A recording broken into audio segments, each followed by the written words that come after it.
my topic was mirrors. I kind of filled in Hold last on, minute man. too. Oh, I'm sorry. Hold on. My bad, Bilal. I was like, Hold on. What? there was like a pause. I was like, oh, I'm supposed to talk. No, I gotta. No, I was waiting for the broadcast to start, man. Uh, fucking. Welcome to the workshop number 77. This is the luckiest one because it's not. It's 2 7, so what's more lucky than that? Three This is a seconds. comedy safe space. So if you guys want to say the N word, I'm not going to tell your parents. You mean no? Neanderthal. Oh my god, that's God, somehow it's such a even good time to worse. say That's it, but I can't do it. dude, say it, man. Come on. I know We're already live, that's that motorcycle. right? Yeah, it's true. When I bought the Harley, I actually had to sign that word on the contract. I said right. I said it once on stage, and I've always maintained if you're going to say it as a white person, then there has to be a consequence to your saying it. So in other words, you just don't use Success. it gratuitously. Something happened to you as a result of saying it. But I did say it, and before I could even get to the punchline, you could just feel everybody inhale, and all the air in the room just kind of disappeared for a minute. And I've never done it again. I don't have enough guts, and I I think probably you shouldn't really- anyways.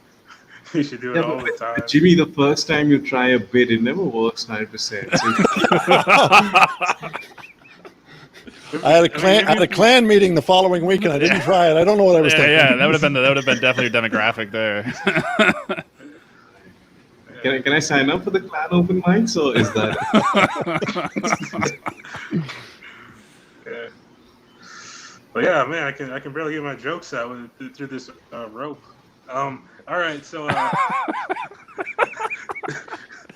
Daniel, you're up first. Let me know what your topic is, and let me know when you're ready to start, and I'll start. All right, it's on mirrors, and I'm ready whenever you are. Cool. Does that mean you want me to go now? It's really up to you if you feel like Go must All right. mean something different in Michigan. I don't. It means $20. So yeah, like I filled in earlier today too, so I just kind of did like go over what I got written down in the last couple hours. Is my subject, the topic's mirrors, and so we'll just go from there. So mirrors are kind of a weird thing, like throughout like all the history. Like the Chinese think like the image in a mirror is like a demon trying to trick you, which is, I don't know. I guess it's kind of weird, but I don't know how it ever became like about bad luck. But I think mirrors kind of peaked in the 70s, just because like there were mirrors pretty much everywhere back then. I mean, the tables were mirrors, the walls were mirrors. Like a disco ball is just like a series of hundreds of little mirrors put together. And I don't understand like why people didn't do less coke with like all the mirrors around, just because like you could see the damage, like live feed it. Like I don't understand it. Like you could literally see like after like months of doing coke, your skin just started literally falling off your body, which I guess is kind of also a symbol that like how fun cocaine really is. Like it's that great. You're like, listen, my eyes droopy and I'm bleeding from several holes constantly, but I'm having a great time. So we got to keep doing this blow right now. I don't know. And I don't know, maybe that's why like clubs are so dark, so you just couldn't see the damage fully. Like maybe that's why. But like, who was the first guy to say like breaking a mirror was like 7 years bad luck? Like, did he just like 7 years later? He's just like thinking back, like the first he breaks a mirror and he just has like a shitty 7 years of his life. He's like, oh, it was that fucking mirror. I knew it. He like goes, or did he like go to the shaman? And the shaman's been trying to help this guy for a long time, and it's just like fresh out, like, oh, you broke a mirror? Oh, 7 years? That explains it. It's the mirror. 7 years bad luck. That's it. And then it became like a trade secret. So now every shaman just blames mirrors when people are having bad lives. I mean, this isn't even just like shamans. Let's go to like the Aztecs and Mayans, for example. Like, is this something they just do in general? Come up with weird things like crops haven't been growing in a long time, and the leader's been like cracking down. Like, dude, give me fucking answers. You know, you're my witch doctor, whatever the hell they called those guys in that society. And he's like, fuck, dude, this guy's gonna kill me. And he's just like, dude, I got an idea. Like, what if we just like build a giant pyramid and start killing people on top of it? I'm pretty sure that will help the crops grow. Like, and he's just like, it'll buy me time because by the time we're done with the pyramid, I'm gonna be long gone. So if the crops don't grow until then, it's because I didn't build the pyramid faster. So I mean, I guess that's kind of like a pyramid scheme at the same time. Like, I don't know, but That's pretty much all I had on mirrors in that short amount of time. So that's pretty much that.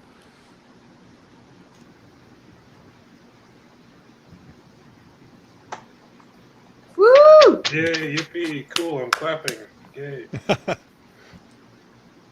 Sweet, sweet. You guys have any feedback? I thought when you were talking about the mirrors and the clubs and everything, you in the 70s, you might have had an opportunity to say something about the mirrored sunglasses, and would you go crazy if you were wearing mirrored sunglasses and you looked into a mirror and you saw the mirror looking back at you, and then you went back, something along that sort of line. And there was another thing that you'd said about the 7 years bad luck. I kind of like that idea, but it kind of brought up to me, where did the bad luck come from before mirrors were invented? Because they're a relatively new thing. So there might be something in that area you could have gone after as well. I don't have a finished joke or anything, but just 2 comments there. No, that's a good angle. I could definitely jump on that line. To add on to that angle, I think maybe you could be before mirrors, people had to wait for the river to be still just to get a glance at how bad they looked or what. But you could also tie on to the narcissist, that Greek mythology, if you wanted to. All right, yeah, no, that's fine. I didn't even think about the calm water. That could definitely work in there. You have a great sounding voice, by the way. Yeah. Oh, thank you. I hope it maybe sounds it's just the mic. I don't really know. It might. It's probably the mic. I don't know. Thank you, though. Sure. I also want to say that how the front-facing camera on our phones have replaced mirrors. So do the same rules applying now for front-facing cameras as well. So, Oh yeah, like how many years bad luck do you get for breaking your phone? And that's why depends on your phone contract. There you go. or just the fact that doing cocaine on your front-facing on your phone screen, and that's a candid photograph, which is really candid. Someone's just doing 8 lines of your 8-inch screen. I think when you said they were narcissists, what if the mirrors had glory holes in them because they were that big of narcissists? You mean where they would put in their own body parts? Yeah, no. So it was They're so it was like you were fucking yourself. Oh, Right. Well, why do I have a dick on my nose?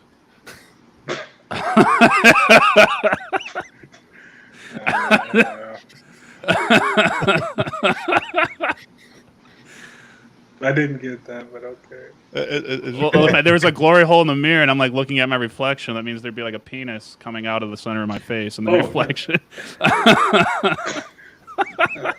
What you could do? You could take that 2 ways, right? You could either, how people say they look in the mirror and they say some word 3 times and something comes out of the mirror to kill them. Yeah.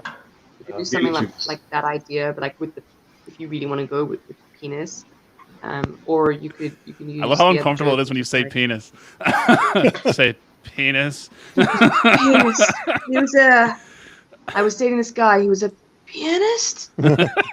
Anyway, or you, if you're gonna talk about cocaine and drug use, you could use something like that with the glory hole mirrors and when you screw yourself over type of joke. Okay, yeah, that's cool. That could be intricate. If you didn't want a career in comedy, you could say, to see the penis sticking out and go, geez, I didn't know I was Jewish. I didn't get that reference, Julie. Big nose. Totally inappropriate. Boomer, what can I tell you? I will tell you, but I would never use that joke. And maybe it works in the Ku Klux Klan. Jimmy's the Canadian chapter of the Klan. They wear better shirts up there. I'm waiting for my Make Canada like Great like Again that. shirt. Thicker They hoods. apologize after racially abusing you. So it's just.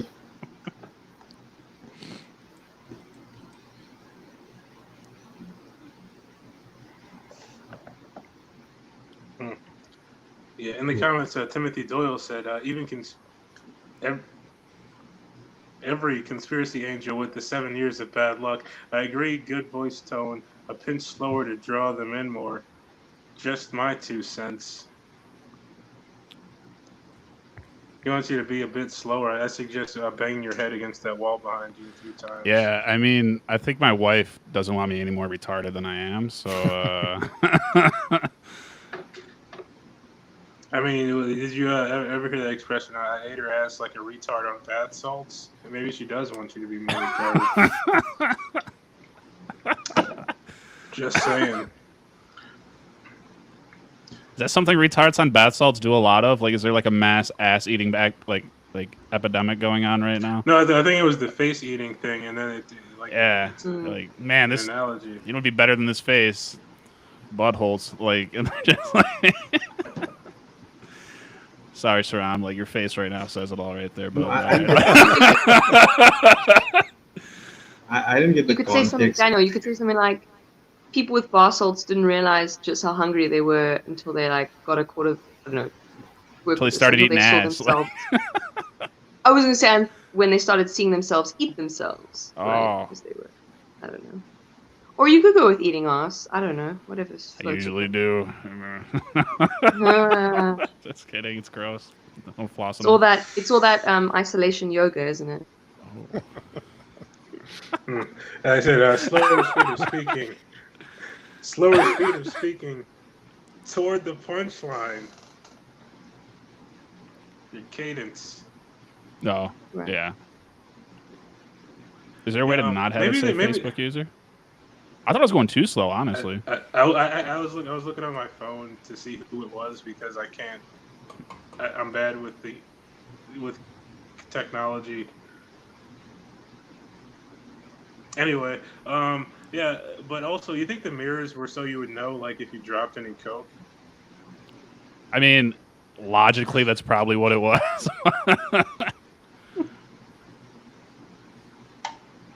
Or maybe it was so you thought you had twice as much coke as you did. Look at this man. I got 2 lines. Or maybe that was a way how the dealers would dupe you, where they're like, I'm selling you 50 grams of coke and like just 25 grams get the sets. It's just in a mirror box. I don't know. Is that what they did, Jimmy? You look like you were probably there. No, I was I was locked in church when this was going on. I have no idea. Shit. Oh, church where there's no mirrors. Am I right? Definitely a lot of ass eating though in that church. Like, Yeah, but it was all. Never mind. I'm not gonna do it. Say it. do it. No, it's not funny anymore. I already ruined it. Any more feedback on the mirror topic, guys? No, I'm out. That's about it. All right, we're gonna move on to Jimmy. You're up next. So let me know when you're ready to start, and I'll. I'm ready to start, and my theme was Resident Evil. Now, when it comes to Resident Evil, or Evil Resident, as we say in Canada, they may be actually talking about me. And the problem is that I'm 6'8", and I have a lot of trouble fitting in. Case in point, most people don't know what I look like because they don't get up far enough to see my face. So essentially, if I ever go missing, the best they can do is describe my crotch. It was moist. The zipper was partway up.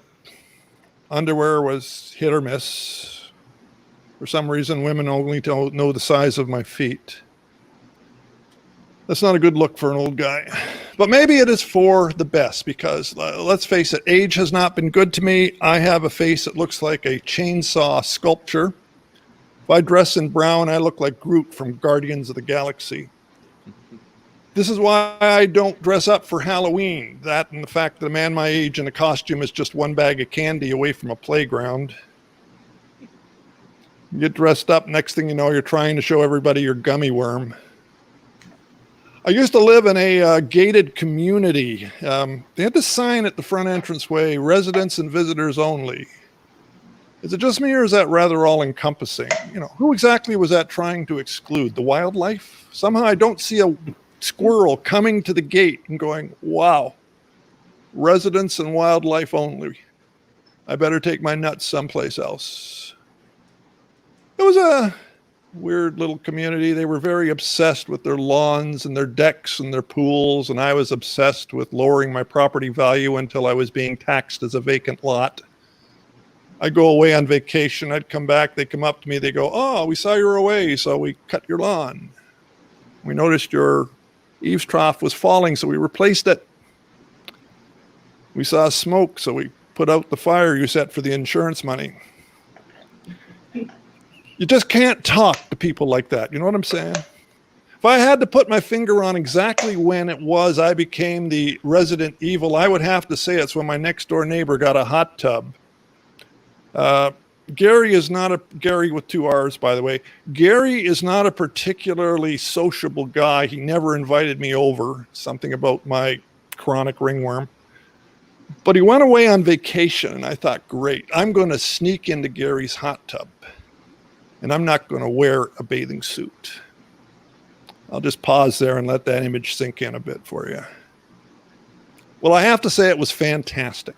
I mean, those jets, the stuff you can do with those jets was unbelievable. You know what I'm saying? Yeah, you know what I'm saying. Of course you do. Here's the thing. Did you know that if you sit on a jet long enough, it will give you an enema? Because I didn't know that. I just thought the pressure was so great that nothing was going to come out. I just didn't realize that stuff in your colon is like a salmon fish that's swimming upstream. You know, basically there is no current so strong that it can't get by. I really regretted taking that laxative beforehand, I'll tell you. So I knew I had to do the right thing. So I went back to my home and I had a shower and I got cleaned up and I was heading over there, but I had to stop and check my email. And then there was somebody responded to something on Facebook and I had to respond to them. And then there was a upgrade on my computer that just took forever. Long story short, I forgot to go back. I was going to say shit happens, but that's a little too much on point, I think. Well, it turns out that Gary doesn't just have a hot tub. He had a surveillance camera. Gary was a total perv, you know, this total invasion of privacy. So now Gary has a new hot tub and I have his old hot tub and a reputation that'll follow me now for the rest of my life. I'm the very affordable Jimmy England. Done. Oh man, that was awesome. Man, shit, yeah, it Woo! took me back to days of playing Resident Evil as a kid, dude. Oh my gosh, you guys have any feedback? When you were talking about like trying to lower your property value on purpose, Yep. you should like you did like one example of like they put the fire out on your house or whatever when you're trying to burn it down. I think you should like there's an angle there where like everything you did to lower your value, like they were trying to stop so they could raise their value. Like they have like instead of like calling the cops, they just reburied your wife. Because they didn't want to drop the crime to go up and drop their value. And then when you were in the hot tub and like it's like pretty much like an enema, you should have been like I think you could throw in something like I knew I should have been stopped, but it felt so good on my prostate. Like Sorry, I had it out 2 years ago. oh well, you know they don't know that. That's okay. Go ahead, I'm making notes. I like the residents and visitors only sign. That's a great angle and it's a fun. You know, joke. did that work for everybody? Because I have to say, it was running a little long when I was practicing it earlier, and it was the one bit I thought about leaving out that might be a little bit weak. No, I thought that was great. I personally felt that was extremely relatable and quite universal as well. I want to know if they say, who are they trying to stop? Wildlife. I felt like there's a snobbishness to gated communities, and and it could almost lead to a racist Like it could be maybe it's like okay, residents and visitors only, and also no Mexicans. Just slide it in there randomly, just to Yeah, like something Well, I mean, specific. Yeah, it could be like on the, you know how like some people in gay communities they have parking for visitors, and then like in front it says like you can only park here if you're a visitor, like no Mexicans can park here if you're gonna like add to that joke. That's Yeah, pretty but does that work in Canada though? Because they'd have to cross an entire country. Well, no, but I don't think there's a country in the world that doesn't have a minority you can slight. yeah. So Oh, yeah, no true. indigenous people, maybe. I don't Yeah. know. But I feel like you wouldn't even have to make that sign because I think the government took pretty good care of that problem. No, I'm joking. Canada. No Eskimos. Fucking- I like that. No Eskimos. the fucking, stealing all the fucking blubber. Yeah. Yeah, but because Resident Evil is it started out as a video game and they made like movies. It's about like zombies and shit. I think. Yeah. I Yeah. don't know, but like I was picturing, because I was thinking about that angle. You think that like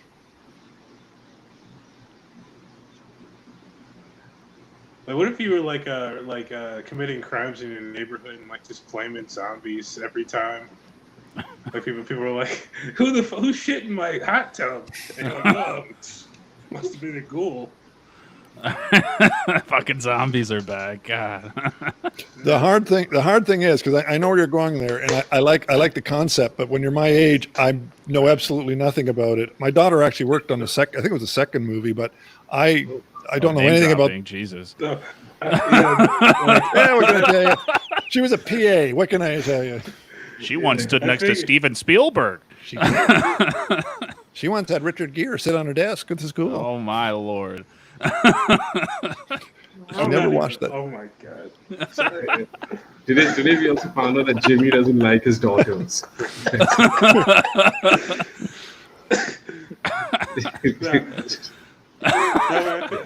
Because I figured you weren't gonna do that angle though, because that's why I thought it was so funny that you're the one that got that topic. Because anyone else here probably would have done that, but I like that. It was like something I completely wasn't expecting. Right. It was like there's a part of it that was funny in that alone. I actually like the fact that you skipped the video game in the movie because I have no clue what it is either. So, just very- Yeah, the concept of like Resident Evil being just a really bad neighbor is. yeah. What if it was like Evil Knievel? Just like doing stunts and shit. He's in the launching off of backyard. his house. Yeah. Or maybe it could be a neighborhood where you can only move in there if you're super evil. Oh, you gotta And like then, like, something like an HOA. It's a satanic cult.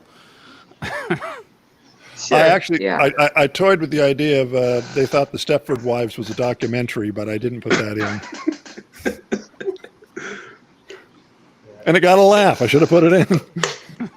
It also has a very it has an innocence to it. The term Resident Evil, where he's like, oh, "Who's that? Steve? He's the serial killer. He's a resident serial killer. It's not just some.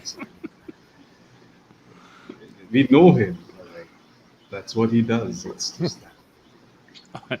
Like the whole street's just terrible people who commit awful crimes, and they all know about it. It's just like neighborhood gossip. Did you hear about the 3 blondes he murdered the other day? God, you'd think he'd upgrade. It's blondes every week for that guy. Like, I think he's racist. He kills no black people. I don't know. It's kind of fucked up. Like, Oh, man. That'd be That'd fun. That's a great concept of a street full of. I think Kylie mentioned it. It's a street full of evil people.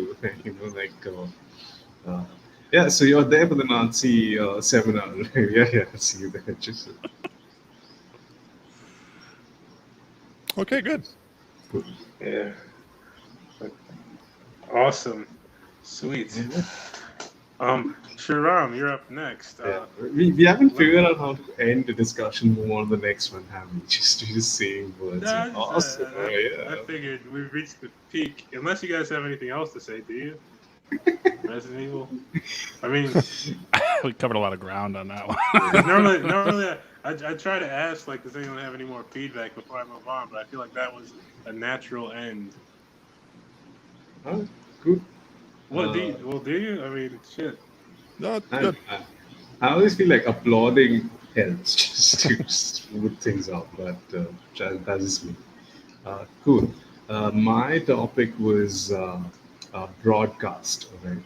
And so growing up, my favorite part of the 8 o'clock news was the weather, right? Because it was the most light-hearted segment of the news, right?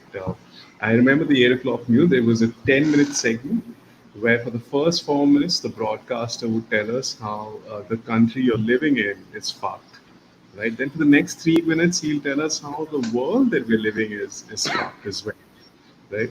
Then for 2 minutes, he'll cut to sports and entertainment, which is to tell you, hey, listen, there's a shit show out there, but here are the distractions, right, that you can know.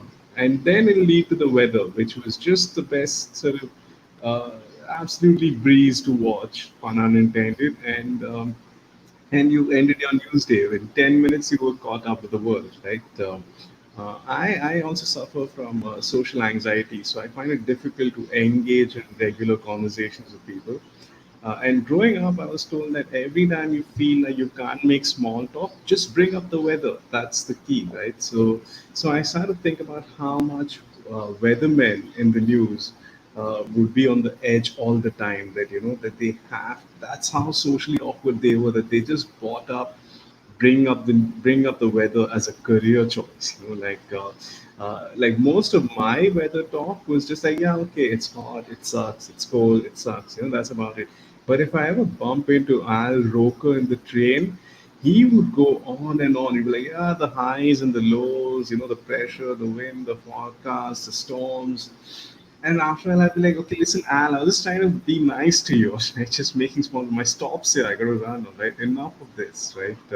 And you should really get that social anxiety of yours checked. That's how I would imagine a conversation with Al Roker. But still, I love the weather report, all right? It was because I think partly because it was the least controversial part of the news, right? Because you can't, no one had like heated debates over the weather until climate change, right? And now there's like that's the only thing that people debate about, right? Like the weather went from being the least depressing part of the news to now being like the most like depressing part of the news. It went from like, okay, you know what, it's going to be a sunny day outside, just go out, have some ice cream, to hey, listen, we are all going to die in 50 years, so, right? That's the transition that the weather had in such a quick time. Everywhere these days is just like unexpected floods, more droughts, locust attacks, hurricanes. It's almost as if the Met Department went like, you know what, fuck the barometer. We're going to report the weather right out of the Old Testament now. Right? That's the. But now, of course, like news cycles as well have gone from like the typical 10-minute news to like 24 hours of news. Just 24 hours. Like, if there's some sort of news happening in your neighborhood, it's going to be shown on your television as well, right? And yet, for a 24 news cycle, they devote all of 0 minutes to the weather now. There's no more weather reports these days, I feel like, because everything's on our phone, right? So this is talking about things like the economy and corruption and like doping scandals and celebrity divorces. Where at a time, I feel the weather should be the only news that we talk about, right? It should be like, yeah, oil prices continue to rise today, but we as a species are drowning, right? So yeah, that's the news for today, right? That should be what it is. But I mean, the one time we need to promote Al Roker back to like the headlines, we just completely ignored him, right? And I think it's because due to climate change, the weather has gone from being part of small talk to now it's just medium talk, which is I think good for the world at large, which is bad for the world at large. But I think it's good for my social anxiety, so I'll take it. And that's about it.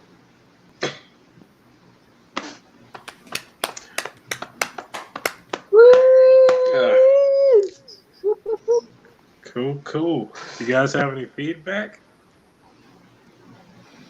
Yeah, I kind of. When you're talking about the weather and your social anxiety, I wondered if you couldn't.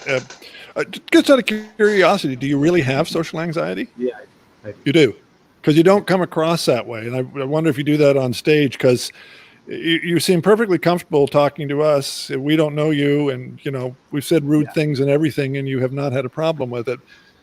When you're talking about being a social anxiety, you kind of need to suffer on stage in order to sell that. Otherwise, people are not maybe going to get the joke. Sure. The other thing I thought is you could, your whole thing about the weather. I kind of like that vein that you went on to, but it'd be nice if you could explore it as defensive weather. Like somebody would say something to you about the weather, and then you would tell them something about weather in some obscure place that they couldn't possibly know whether you were telling the truth or lying. Just as a way of being.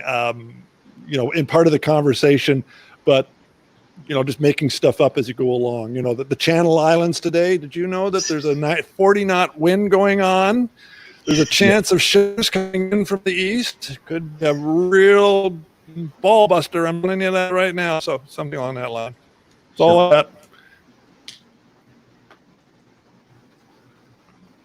Anybody else? I really like that, and almost like along those lines. You know how when you're with someone and they want to justify doing some activity, for example, drinking, and they're like, you can't drink, we just woke up. And they're like, oh, well, it's 11 o'clock somewhere. Maybe you could do something like that, but with weather. So if someone, I don't know, says something to you and you're like, well, it's 50 degrees and, I don't know, raining somewhere, whatever the case is. So this excuses my behavior. Yeah, it's kind of like if you can't have ice cream in the winter, but hey, it's summer somewhere, right? Like it's sort of... Exactly. Oh, it's summer in Miami. You haven't noticed. When you mentioned Al Roker, I don't know why my brain went to climate change is just like a giant conspiracy by all the big weathermen in the world, because they're so tired of never being popular at the news parties. That's good. So now they got together and just created bullshit climate change just so they can now always be mentioned and talked about and the center of attention. I don't. Al Roker's the only one I know, but I'm sure there's plenty of famous weathermen out there. Turns out there isn't. I tried to Google them, and that's the only guy. Yeah, so Al Roker's Palpatine. He's just got an Illuminati of evil weathermen out there. And I don't know why, but I just Jim kind of hit on it a little bit. But the idea of there being rival weathermen who tell opposite reports of each other, whenever one says it's going to be sunny, the other guy says it rains, and vice versa, just because it's a crapshoot anyway. So it keeps escalating. Yeah, exactly.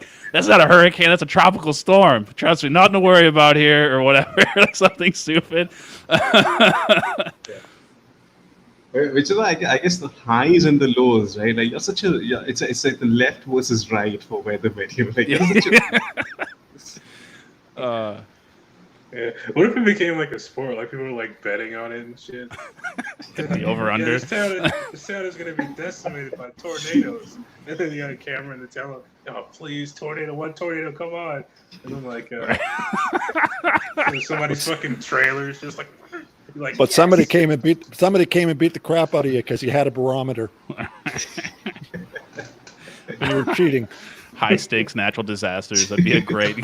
I would totally bet on that. What's the over under on total death count for this hurricane that's about to hit? Oh man. Oh. Yeah. But when you were listening off the things they say on the news, I guess I forgot what they were exactly. But I was thinking, what if you threw in something completely ridiculous onto that list? Because it was all really real shit. But, what if you threw in invasions of radioactive mole people or something? I don't know. Just casually. Yeah, that would be the final segment, the slice of life segment. And lastly, radioactive mole people have invaded. Have a good weekend. That's the sign off. Yeah, just... Or mole people in your neighborhood, find out at 11.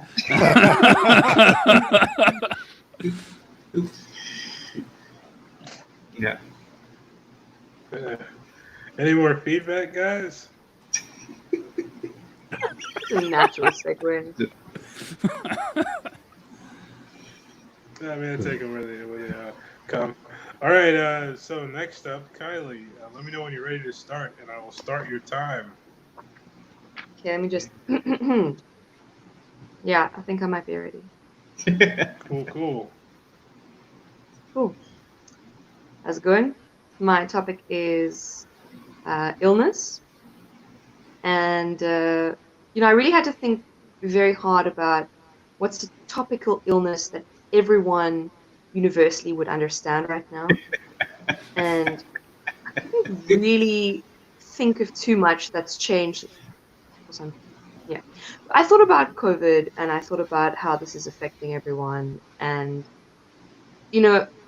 I also got me thinking about how this pandemic went from everything's normal to everything's topsy-turvy, and how in life a lot of things are very, very unpredictable, right? However, there are two things that I was always told are predictable, and I'm sure you can guess that those are death and taxes. And I wondered if, because of COVID, those two predictable occurrences in life are actually going to change to something like, tax avoidance and isolated loneliness as the two constants we're going to deal with. And thinking about how people are lonely and isolated made me think about people in relationships who are isolating together or quarantining together. I just wonder, how are these couples doing? Because it must be pretty rough, right? I think about what couples go through on a regular basis and run into issues. And when you're quarantining together and you literally can't go anywhere, that must be really difficult. And because the one gripe that couples usually have with each other is that they need some space. And space is something that's a bit of a luxury or an impossibility to get right now. And I wondered what advice I could come up with for these couples. And I thought, well, something that I do personally, which I think couples can do, is they can just start avoiding their partner. If you don't see it, it's not there. And, for me, that works very well just because my partner is imaginary. But maybe it could work for others. I don't know. I certainly know that something that can maybe work is, or something that I was trying to understand when people say they need space, which can almost be taken out of Dane Cook's book, or a leaf out of his comedy, where he kind of tries to define it, and he says how you can't really quantify the space that you need to take from your partner unless you're incredibly angry with them, in which case it just becomes all the dimensions of what your partner is, and you can understand how to get rid of it. But the reason, that I don't have a partner at the moment is just because I have very, very specific things that I need out of a partner to make sure that it's a long-term relationship. And one of those things is that I need to be sure that my partner and I can ride on a tandem bicycle together. So I feel that if we can do that, we can go anywhere. So maybe that's just something that I need to think about.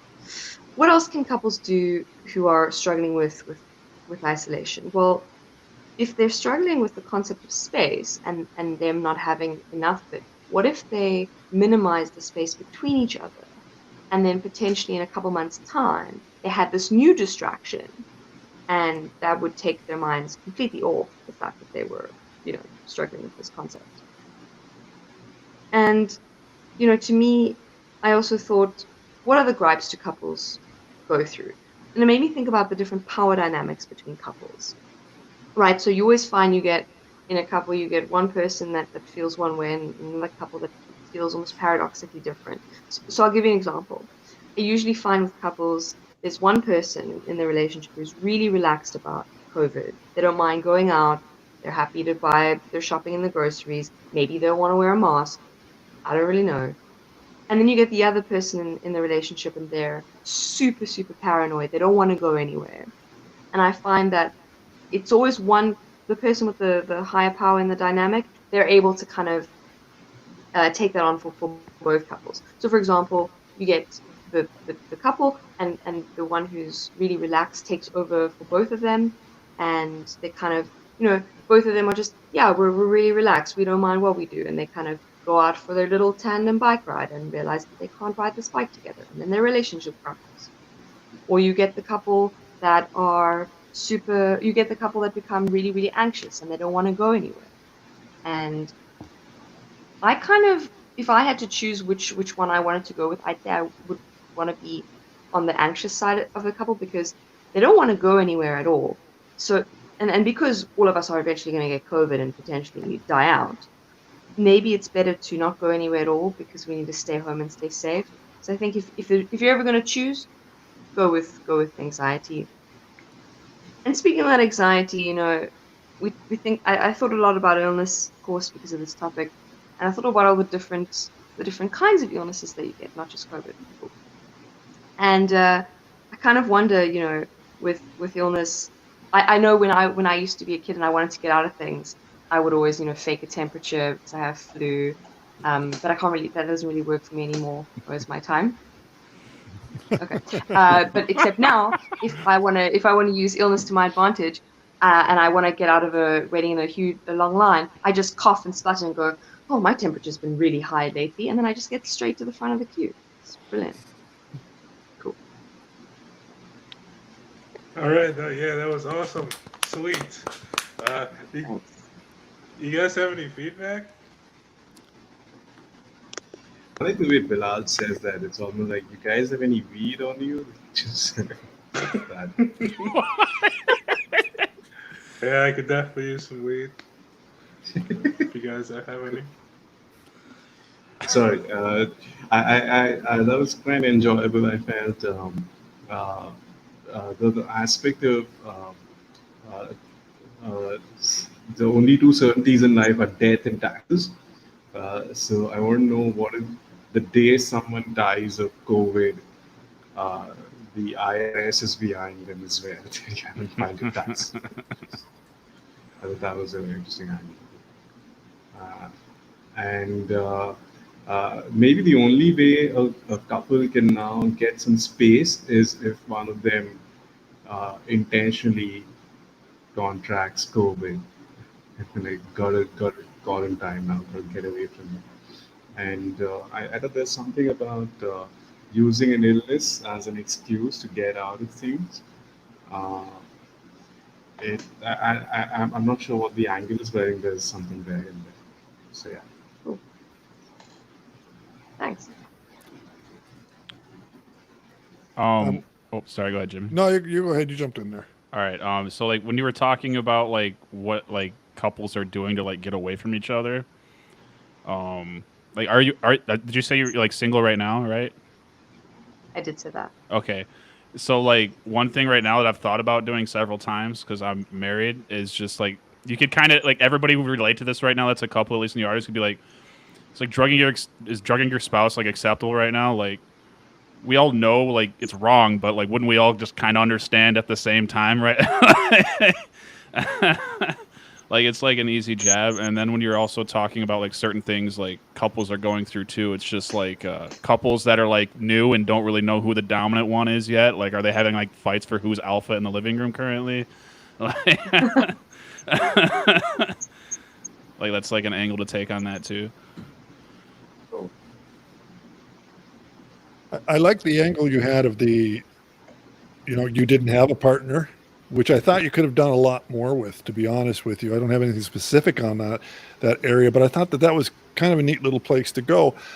Going with COVID is a little tricky at this time, because there are people that you're kind of touching on a lot of stuff that a lot of people are aware of, which makes it a lot easier to be funny. But I think you might have been a little stronger if you'd maybe gone after something like a hangnail, but made the parallel to COVID. I'm not suggesting necessarily a hangnail, but something of minor importance, but use the COVID parallel for you, because then you've got that misplaced sense of a purpose or what have you. You should be worrying about COVID, but you're thinking that the worst thing in your life is a hangnail, for lack of any other example. Yeah, and it kind of. I haven't really. No, you go. Okay, I was gonna say also like because Jimmy kind of triggered this thought in my head too, like because you are single right now and like battery shortages for like a single person are like a real fear during quarantine. Like you could play on that angle a little bit. Like, I don't know what you do for humor, so you may not want to go in that direction. yeah, I don't know but what your it's- style is of yeah. comedy when you're doing a set, but I'm just like a lot of girls I know would definitely take that side of it. Like, you know what I mean? But Yeah. if you want some raunch, I mean that's my thing. So just like everybody was worried about toilet paper, and you're just trying to get all the D batteries like as quickly as you can because you don't know how long this is going to go on for. I didn't realize that going out of batteries was something that people are struggling with right now. That's interesting. So Oh, wait, was there like Because was there mass hysteria in other parts of the world? Because like over here, like the supermarkets got like wiped out of like everything when this first launched. only just No. hand sanitizer. Did you guys run out of guns? No, because I America. already have enough guns. I was kidding. I can Bullets. never have There's a enough bullet guns. shortage, but Here in Yeah. Canada, there was a hockey puck shortage, but we've managed to overcome it. Yes. Here in India, we've been short of things forever, so this is no different.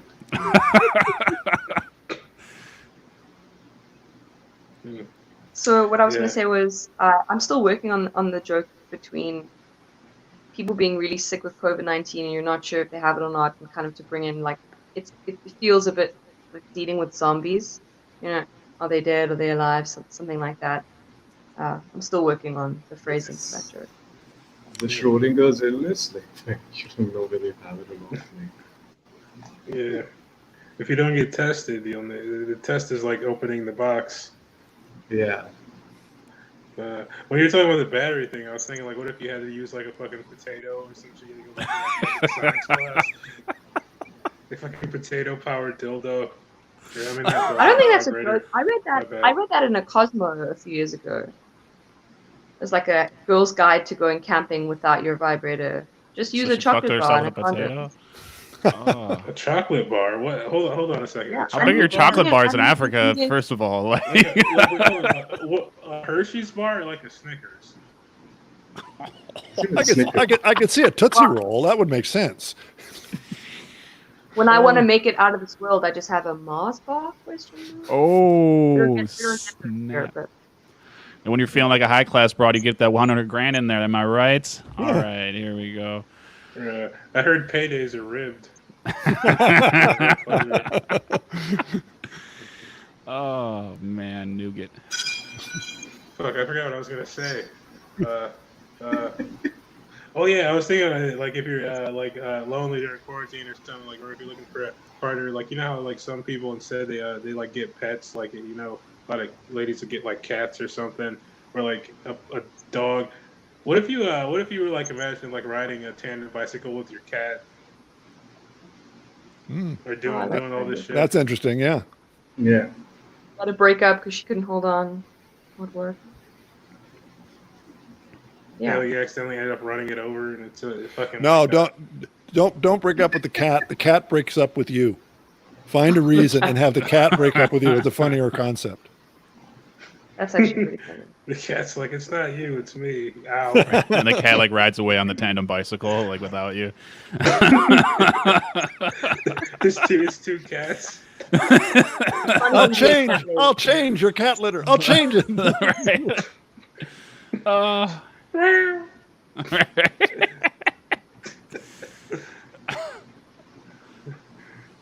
And then we feel like, yeah, having a full conversation with a cat, and all the cat does is like every single time.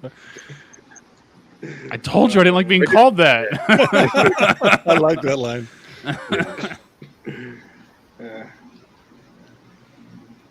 Well, any more feedback, you guys? So, what is it about a tandem bicycle that really excites you? I don't know. Just It really excites me personally. yeah. I just think it's a really interesting activity. So I have like comes from a previous rant or joke or whatever that I used to go on about how I'm not fussy, but I have very specific requirements for in determining if I want to be with this person. And one of those things was, can they and they ride a tandem bicycle, because there's something about being in unison with someone and being able to be on the same wavelength, which I felt, if you could put that in a physical manifestation, it would be a tandem bicycle, and then it would be putting them in front of a computer with slow internet to see how they react. You could definitely like take that angle though, because like it's like an out of time thing that like you're interested in. You know what I mean? It's just like not prevalent nowadays. But you could like say like talk about other things you enjoy that are like completely out of concept like nowadays. Like they don't make any sense that anybody would enjoy them. Like I don't know, going to the ball, like shit like that. Like people don't really do anymore. But you're like, you got to go to a nice like USO dance or whatever. Which is like one of those things he's doing. He doesn't take me out. What do I do? He didn't send you a single singing telegram. Yeah, exactly. Where is my yeah? Yeah, where's the good old days when we would go out and like yell at minorities together as a couple? Like, he never even took me to a single lynching. My God. Fucking animal. Kind of man. Doesn't take his woman to a good old-fashioned lynching. I don't know if that joke would transfer internationally. Are you from South Africa, you said? Yeah. Yeah, that definitely translates. Okay.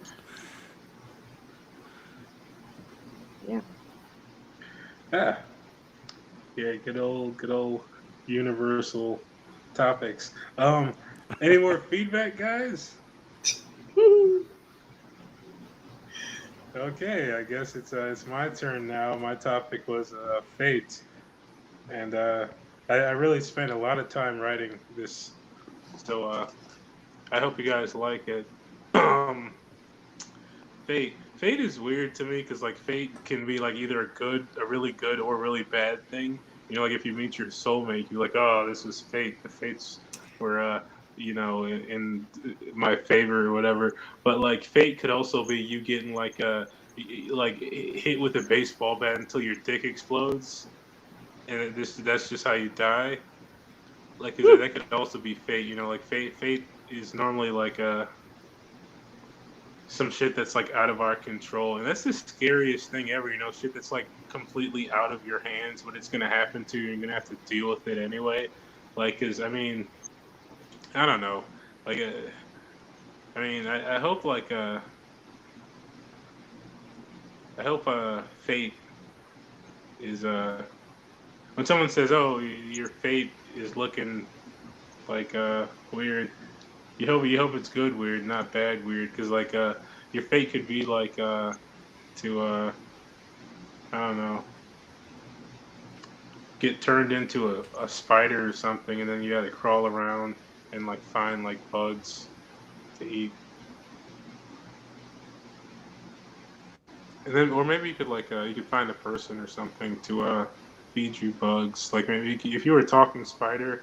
Like you probably convince like a really dumb person to like find bugs for you. You're like, oh shit, holy shit, it's a talking spider, and you'd be like, yeah, go give me some bugs, asshole. And then they like go and like bring you bugs, because I feel like a person would be better at catching like a lot of bugs at one time than a spider, in theory. But then I remembered like all those times I tried to like catch a fly that like got in through a window or something, and I think maybe spiders actually have it way easier because all they have to do is like sit still and wait for it to come to them. But if you're actually like trying to track down some bugs, it's really hard. Yeah. Or like if you could like run into one of those talking bugs, and like if a bug is talking to you and the spider's also talking to you, like which one are you gonna just follow? Because the spider's like, hey, find me some bugs for me to eat, and then you find the fly, and the fly's like, hey, I need you to kill your family. Which one do you listen to? It's so hard to decide.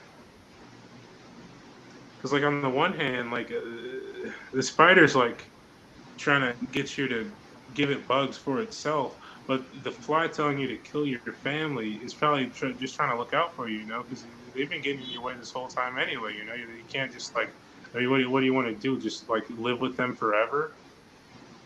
No, you gotta kill them and then like eat their corpses. Maybe like make them into like some kind of a stew or something. Or if you want to get fancy, you could like chop them up into really small bits and like maybe puree them in like a blender and drink them. You guys ever drink your family? I've never drank my family personally, but I've heard good things about it. Like there's some tutorials on the internet that let you know how to drink a person. Yeah. All right. Well, that's all I'm gonna do. All right. Any feedback, guys? A little dark, aren't we? If you want to expand that joke,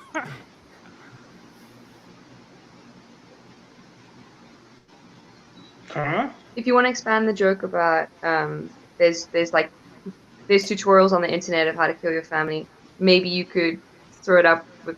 Oh, one of the ones I watched recently is making a murderer. That was really great for teaching me how to make my family into soup, for example. So it's not actually a video; it's a documentary. Hmm. When you were talking about drinking your family, I don't know why I just popped in my head. Like technically, mothers drink their family all the time. I'll let that one sink in for you. Means they swallow cum. Like a lot of cum, probably. I was totally going the other way around about how babies suckle at their mother's Yeah, teeth. even I was That's another way thinking of that. drinking your family. Yeah, but that's the baby Yeah. drinking your family, so I guess that's still true. Yes. I mean, technically, like Not just babies. Well, what do you do? What? I don't know how they do it in You guys don't South have- Africa. but- There's a cutoff over here. Usually, We have a- anyways. We have a milk shortage here. So. Yeah, so Find a African pregnant South woman. is the same as our South.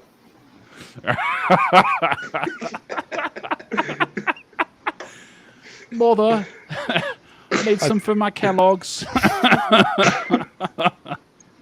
I thought you were talking about the spider. If there was a talking spider that people would bring bugs to, it was a kind of a neat idea.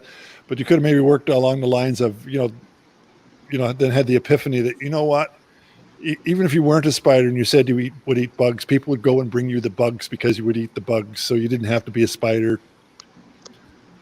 Basically where I'm coming from. It's, I Concept. don't know why I was picturing like a spider culinary school. But it's just like I like that. spiders learning how to cook various bugs. Like, Spider cordon bleu. yeah.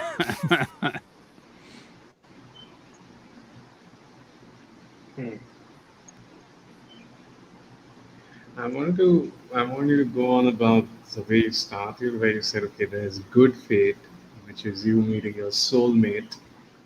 Then there's bad fate, and I thought you could just be like, and there's bad fate, which is soulmate having sex with your best friend or something like that. Just flip it in there and take it from there. I want you to explore that premise way more. Okay, you won the lottery, but then the lottery money was like $2 or something. That's good fate and then there's bad fate. So, like monkey's paw type shit. Yeah. Like meeting your soulmate and then killing your soulmate. She's a zombie. yeah. Well, or he, you never know. But or they, you never know. Zer. Or Zer, or Foxkin, you never know. I don't know if this translates or if it's. Yeah. Or Elfkin, you never know. You gotta kiss a lot of genders before you find out which is the. You just have a collection of people you thought were your soulmate, like in your basement. It's you gotta kiss a lot of dogs before you get your Prince Charming sort of thing. You gotta kiss a lot. Oh man. Um, yeah, but I like for these. I always try to just like not think about it at all, and then just randomly ramble on in a stream of consciousness way. Uh, hopefully, sometimes it might be kind of funny, and sometimes it sucks. Any more feedback, guys? Well, I'm done. for the fate, so maybe you could have like three types of fate. You like, do you get like good fate or whatever, and then the second fate, like, or you get really bad fate, and then it could be fate as in a carnival fate, like a fate fair. Like that's real bad. You Wait, get huh? dragged to a carnival, man, that's real bad fate. I don't know. Oh, carnival. Is there as much meth at Just playing on carnivals the in word South fate. Africa as there is at like American carnivals? There's meth. Is what There you said? are, but your Meth, chance like crystal meth. your chance of oh meth, is there meth? I'm Yeah, sure is there there as is. much meth there? Because You like want- I ours, thought it's he like meant- meth city. Like, I thought you said Math. math. yeah. No, we don't get math. We haven't gotten math yet. Dang. Yeah, they're Soon, counting though. up those. Got a lot of those, work done. Grams. For I don't know what they measure meth in. Grams. Okay. So, Light so is bulbs. the meth included in the entry ticket, or like you have to buy it separately? In the car. I don't you have think to, it's like, bought. I think it's just like say it. I don't Is it think it's like one- bought. I think it's just like a pile of meth, and the person who's the strongest, just they get the most. It's like a big Ah. fight. King of the meth mountain. Yeah. Yeah. All It's the- kind of like, instead of the giant teddy bear, they just give you like a bag of. Like a parting gift. Yeah, It's your no, party like, pack. Thanks for coming. like, no, it's kind of like, okay, what's that? 300 tickets from all your things. So here, from the arcade here, take like Oh my god. grams of There's like those little cart things, like elephant ears, funnel cakes, meth. The elephant ears are like sprinkled with cocaine instead of powdered Yeah. sugar. It's It's the best carnival ever, actually. I wish this was. Maybe it's one of those classic, like, you throw these sort of hoops onto a particular item and you get that item. I know that thing happens. That if the reference is lost, then I don't even continue to fuck it. Just, or maybe it's one of those where you have to shoot the thing and you shoot the thing and underneath the balloon and whatever's kept there, you get it yourself. There's a bunch of drugs that are kept there. So, I like the idea Well, of like, getting like. imagine oh, a sorry. fate. No, ahead. sorry. You go.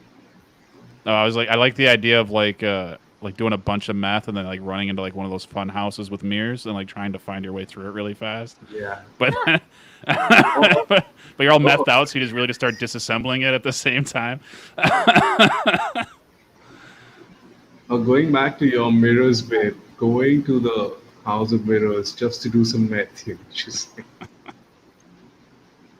But I was What gonna about- say, like, you know how Willy Wonka has his factory of fun and chocolate or whatever. What if like it was like Willy Wonka's, I don't know, drug factory? So it was like the fate, the fun fair, but like all of the things were just related to drugs. Yeah. Like a stream of, I don't know what drug comes in syrup form. I don't know, a stream of cough syrup or something like that. Come with me, and you'll see a world of government assistance, and you'll. are you allowed to bring other drugs into the carnival, or is it just meth? I'm pretty sure all drugs are welcome at a carnival, but meth is I- definitely the. Probably have to sneak him in. Okay. Like you would, like you know when you go to a music festival and they like tell you, I don't know if this is a South African thing. We go to a music festival, you can't bring any glass, or you're not allowed to bring booze into a certain point because you have to buy from the bar. So you land up like sneaking your booze in. So like you have like Yeah. this one, you have to like sneak certain drugs in. 'Cause Yeah. There's like a drug bar, and everyone has to get their drugs from there. Yeah. Huh. Well, I was going to talk about Burning Man, but I realized we're getting far off topic. you guys have any more feedback about the fake thing, or can we move on to the second portion? Okay, Daniel, you're up first, so let me know when you're ready to start, and I'll start your time. This is the part where you can say anything you want. You can tell your jokes. You can just stare at us creepily for 5 minutes if you want. Anything, man. All right. So I'll just start at 105. So now, I just want to start by saying you two missed out earlier on Jimmy's amazing legs that he's been hiding for the rest of the. There it is, right there. That Sharon Stone leg he has. Oh, I'm not a foot guy. Jesus, Jimmy, make it weird. But is there like anybody think like Jesus was probably just like a pimp and like a line of family pimps? I mean, like, I think Joseph like definitely knocked up like the Virgin Mary, and like back then you could get like killed for like getting pregnant out of wedlock and stuff like that. So like they just came up with like the Son of God scheme, and people were too stupid to like ask questions back then.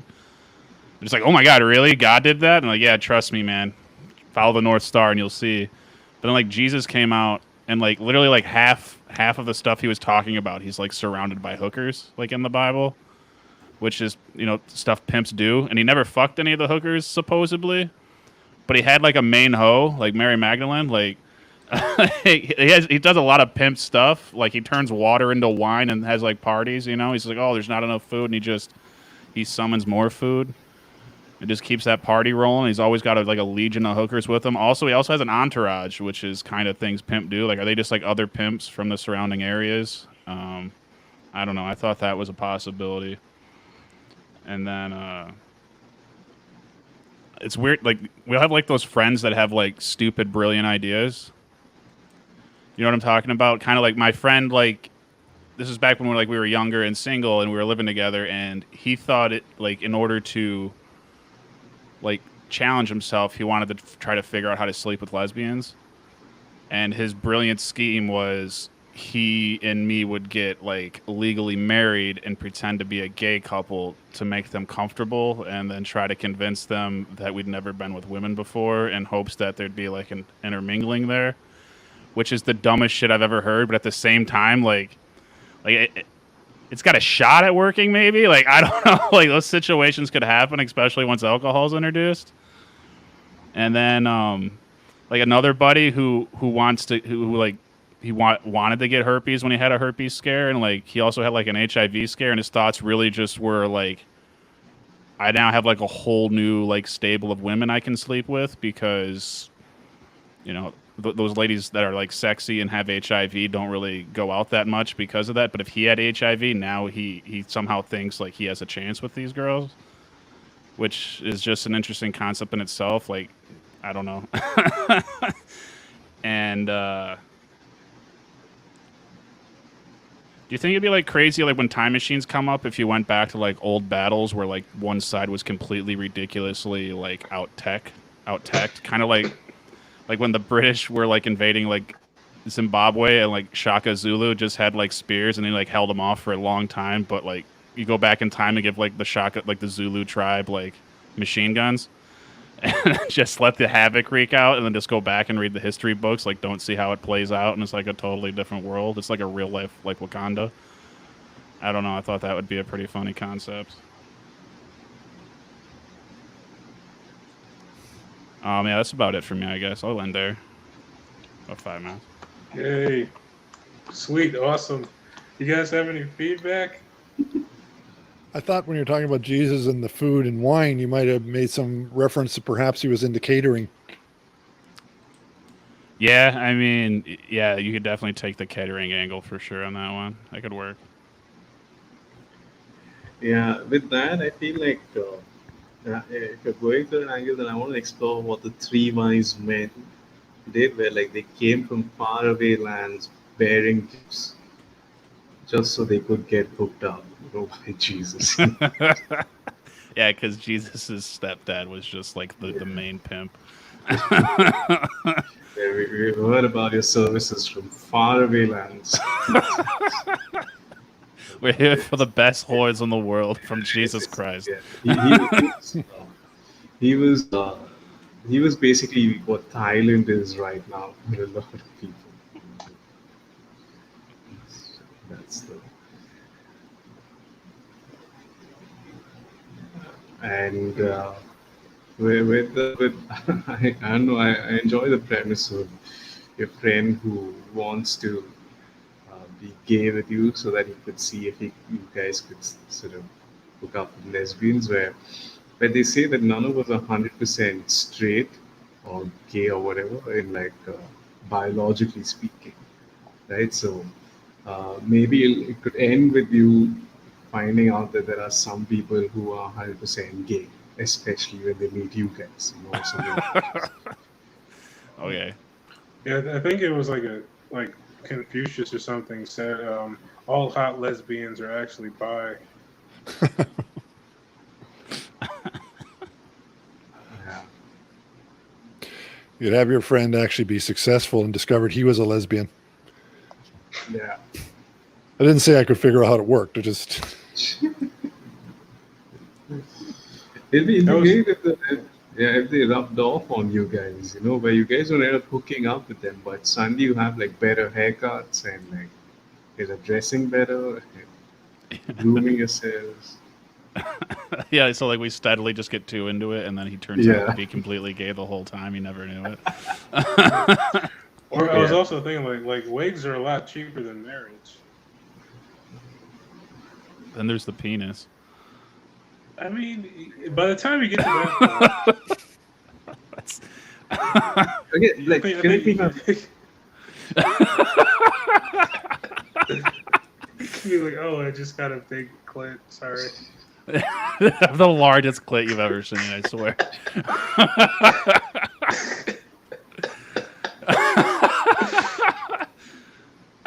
That might actually be a funnier angle, just trying to sell himself as a lesbian.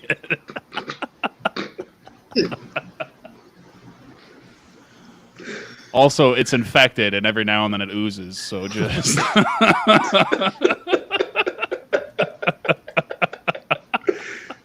and it works because women are into commitment, so they'll put up with that sort of stuff. Oh, man, Jamie's got a lot of ex-wives. I know it. Wait, It's we're always the into quiet one. commitment now? All right, here we go. Some perspective. Oh, jeez. Or not. Oh, I was just gonna say, I didn't realize that we had to be into commitment now. There's so many things to keep up with. You know? One day it's shave your legs, then it's burn your bra, then it's commitment. What's next? yeah. No, Shave no, your really, what's armpits next? was a good one, too. No razor Yeah, Nazi, but- except but for... you Oh, know- yeah. Never mind. Actually, not like. What'd you got? Come on, I don't know why we have to. I don't know why we have to shave our armpits. It's not like men look there. Yeah. I like to lick armpits, so I like it to not be really hairy when I'm doing that. Do So. you really? Whoa. No. No, I know. He has a salt No, no, deficiency. but you know what? You're joking. There used to be this advert in South Africa. I don't know if it went overseas. There was this ad for Dove, you know, the company that makes like deodorant and soap. Yeah. And the ad had this attractive couple, and he's like caressing her, and she says to him coyly, "What's your favorite part of my body? Is it here?" Like she's like seductively like, you know, her collarbone. He's like, "Mm-mm." So like, "Oh, is it my face?" He's like, "Mm-mm." "Is it, I don't know, my bum?" No. And then he like lifts her arm up and he just like caresses her underpits, and he's like, "That's my favorite part." It's like Dove, the silky smooth touch. What? Yeah. So that would appeal to you, right? No. No. No. Sorry, that was I dumb. actually like cut sleeves off of shirts and put them on my wife, so her armpits are covered even when we're having sex. Very modest. Cool. But John, you know, fucking weird shit out of here.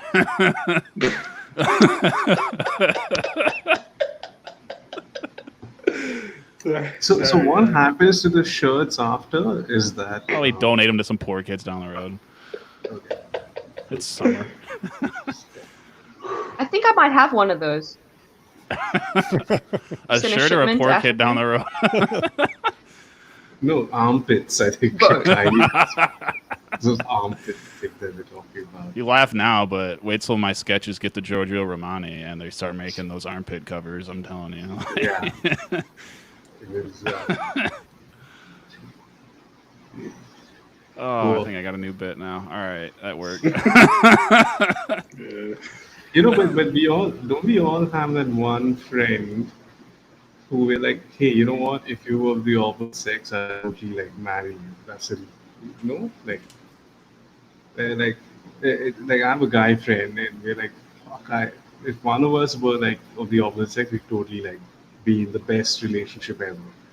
So I can see that where it's you and your friend kind of is the dynamic that you and your friend have, and you're like, hey, what? Just fuck it, fuck the sex change or whatever. Just let's go on with it. Anyways. Well, like, all right, like, so, like, part of this is actually like a true story.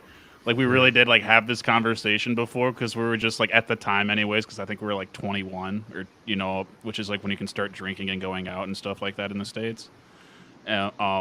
We were like talking about it, and we were just like, well, I mean, what if? And it was just kind of like, what if we just married each other? Like, we want to have sex with women, and we both know that, but we don't ever want to get married. So, like, what if we just married each other, but like fucked women together as a team for the rest of our lives? So it's like how that came to be, that joke. But now I'm married, so I guess that doesn't exist anymore. So you bailed on him? Yeah, I fucking hoed before broed. I mean, it happens, but. Alright. Is he married? Your fucking Eiffel Tower is now a leaning tower of Pisa.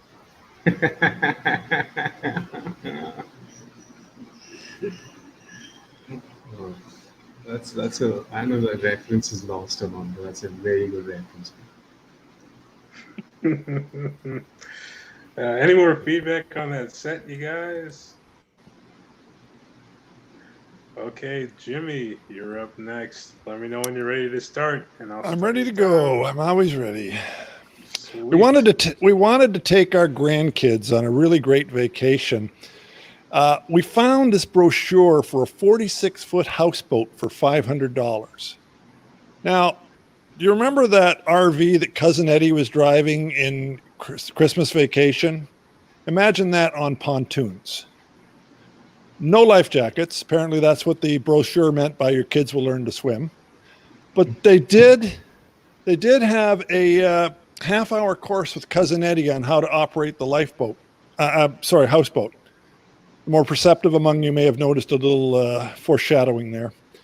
Anyways, we finished the course, and the only thing I could remember afterwards was where the cup holders were. But we loaded up the boat, we cast off, and it's at that point I realized exactly how big a 46-foot houseboat is. And I won't lie to you, I felt some trepidation as I was backing out. But we're sailing into the wind for about half a day, and we get to a place called Fenland Falls. And this is about a 5-minute car drive from where we started, 10 minutes if you're walking very slowly.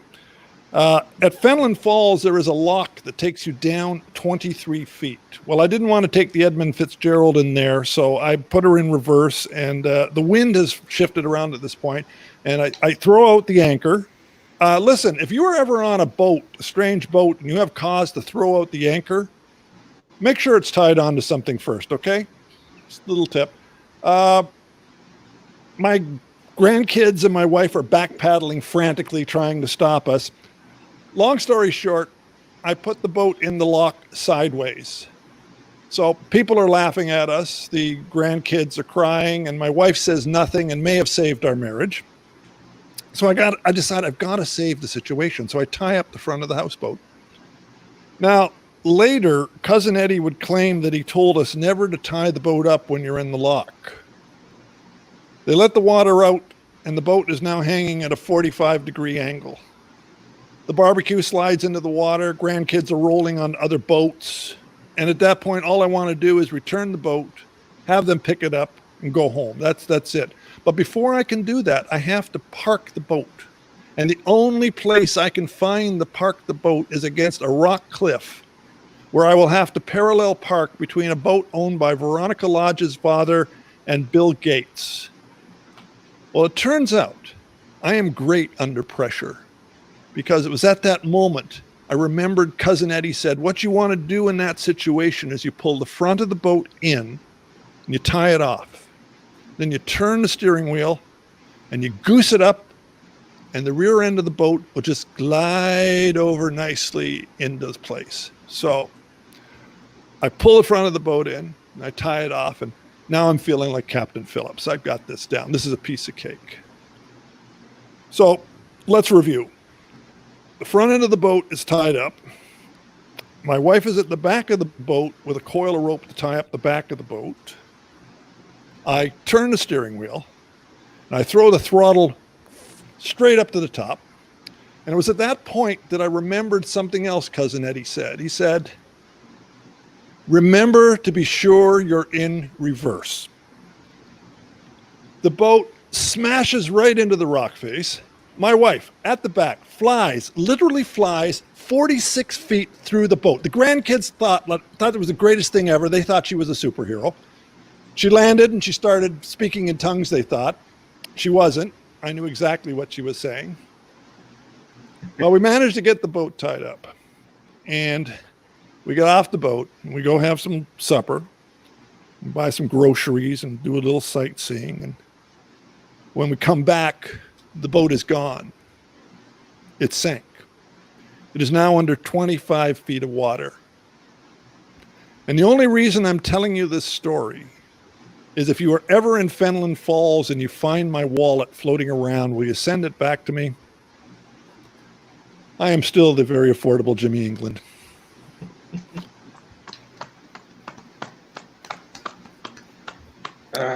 Now I'm showing rage.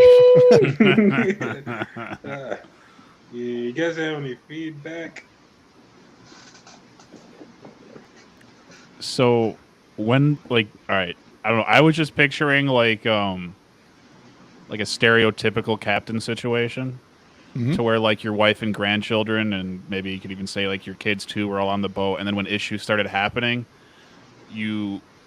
everybody was scrambling and trying to work, and all you were doing was like sitting from like the captain's nest and like yelling out orders and then belittling their efforts, but like you're really the only one not actually doing anything to help the situation. Like there's definitely an angle there. And then, like, I don't know, just blaming everybody else. Just like, I don't know, there's something there for that for sure. Like just belittling their efforts, even though like you're not doing anything yourself. That was a true story, by the way. It would have been weird if it was made up, you know. An oddly specific story to make up.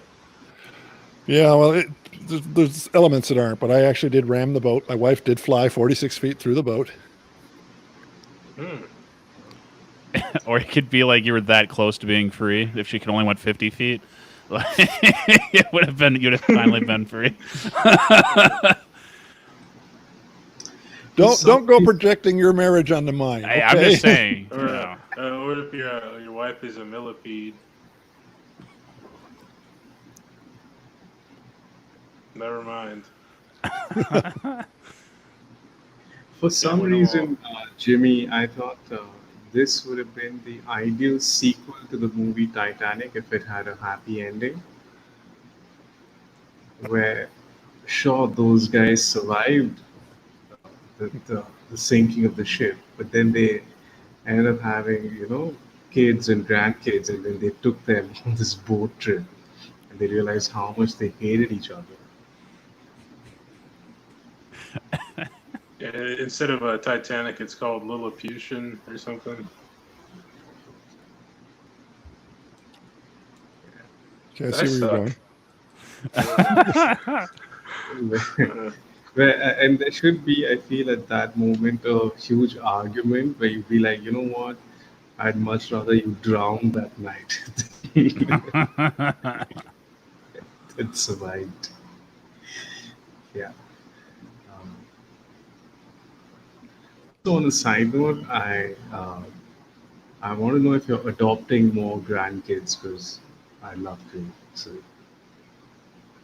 just hands up for adoption, because I realize like I want to have the life that you describe on your bits. Where have a boat and you can afford to crash it, and then after you can have dinner later. Just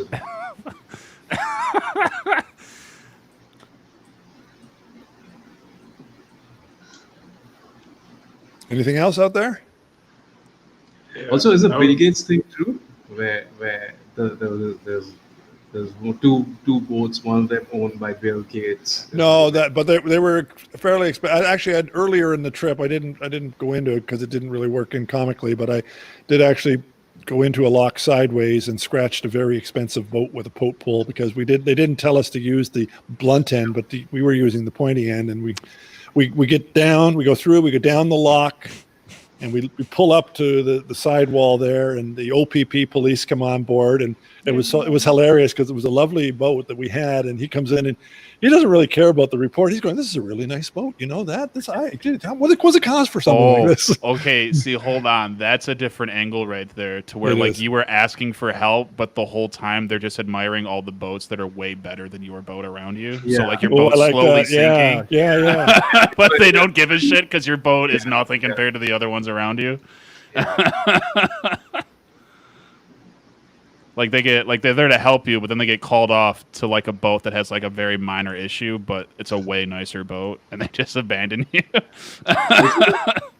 Which is why no one sees your boat sinking because they're just admiring the other amazing ones out there. Yeah, or they're just like, oh, thank God, like they wanted it to sink, like it's an embarrassment to the rest of the marina. Like they actually sank it when you left, like they got on your boat and scuttled it themselves. I also felt it'd be funny if you owed Bill Gates money for scratching his boat. And it's like a ridiculously low amount of money, but he's very adamant about getting it back from you. And yeah, it'll be like funny. insurance won't pay. Yeah. The It'll be funny deductible. if Like, you want us to pay for Bill Gates' boat? Hell no. It's like Well, up your $32, but he's gonna take you to court over it or something. What if he would just like beat you up? Got my ass beat by Bill Gates. He I shows asked up him. and I asked him if he takes Apple Pay, and it didn't go over well. he shows up in a fucking. I'm gonna hit you with these Steve jabs. That's what I'm gonna do. Like, I don't know. if you had to replace one of the parts on his boat, would you buy the original one or the pirated one? Or something? Yeah. He wants like a very specific boat engine, and you buy like the knocked off one. I got it from this other friend of mine who owned a boat and just ripped it off it. Just The Microsoft Excel. When you're saying how you perform great under pressure, I was thinking like underwater pressure. Oh, you were back in the hot tub. Yeah. But, that's a whole different thing. But I mean, like, yeah, if the boat was, if it had sank,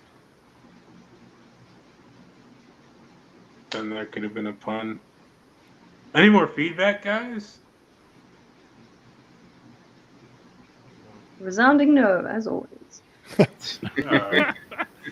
I see a background here somewhere. Some stuff to work with. Thank you. Sometimes a yes. Shiram, you're up next. Let me know when you're ready to start, and I'll start your I am ready time. to start. I am ready to start right away. Right. Cool. By the way, I don't know how many of you have seen me before. I was in the movie Gravity, where they show the planet Earth on the background. I was on planet Earth. So I was right there. You guys were there in the same movie too. You guys should own up to your acting credits, man. Don't let go of that. But I was in Star Wars as well, and the movie Martian and Interstellar. I have a pretty decent IMDb profile out there. I mean, I'm not saying that I hate to be skimpy, but I feel every time they take a photo of Earth from outer space, I feel I should get some amount of royalty money starring in it. Like it's not much, but I think overall, if you look at it kind of adds up.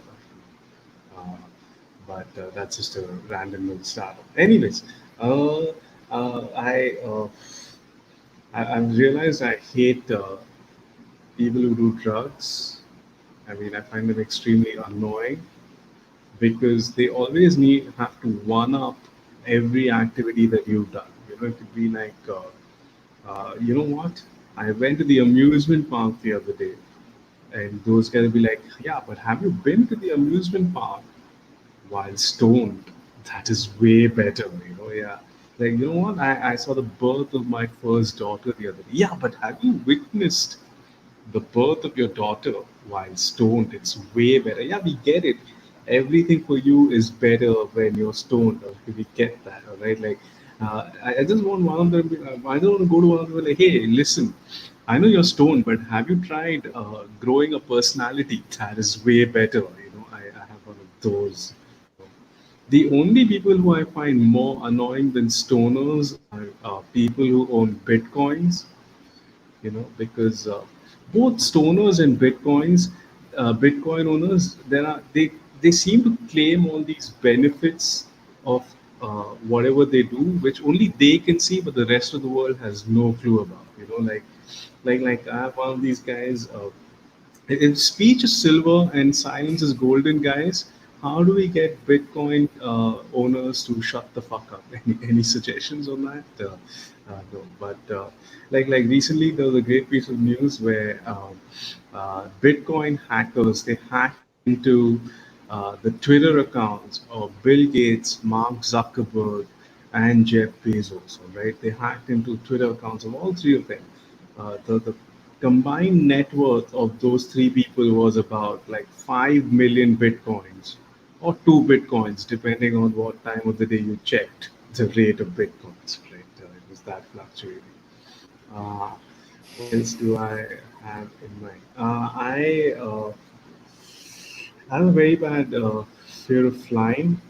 Uh, I, I, I'll tell you, the first time I boarded the flight was very recently. I boarded the flight, I looked at the cockpit, and the pilot was checking Google Maps. Like, wow, how unqualified is this guy? Then he starts to introduce himself. He says one of his hobbies is skydiving. Like, how unqualified is this guy? Like, I mean, I know, like, there have been very. The first time I took a flight, I felt like, you know what? I think there are Al Qaeda terrorists who are better qualified to fly this plane than these two pilots right there.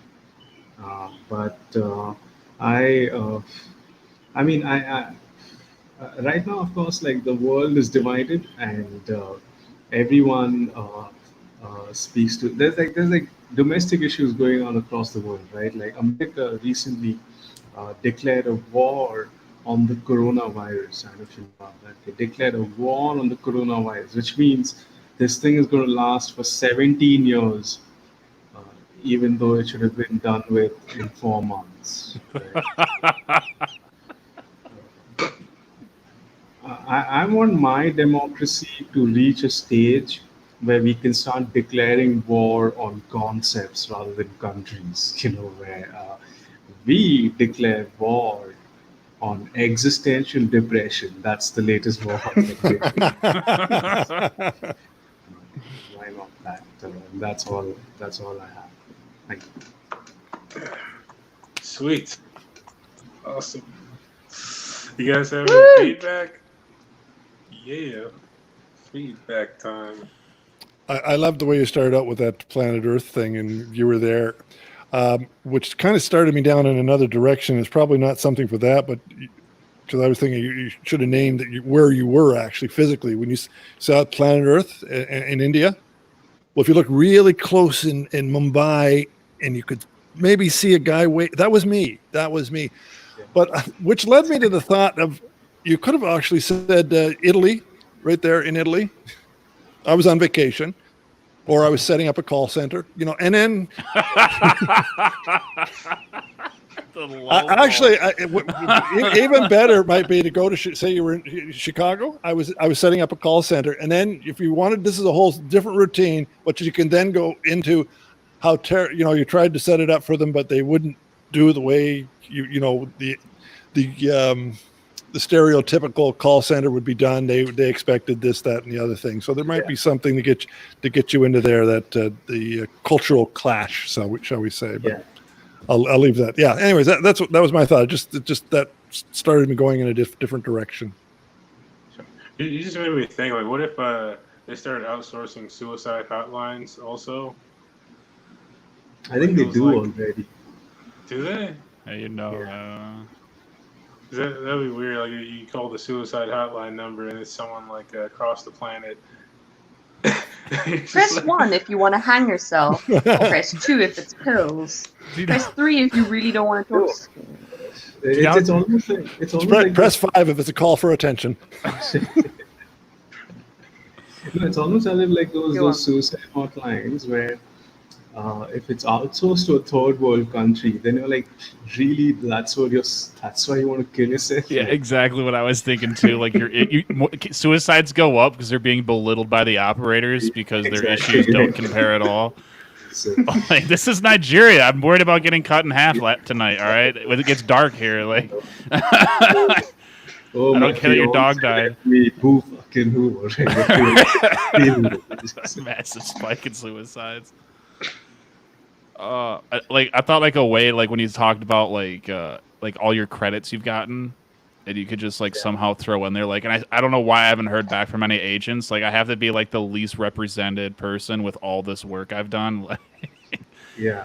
And then like with I'm the pretty stereotyped on those roles. just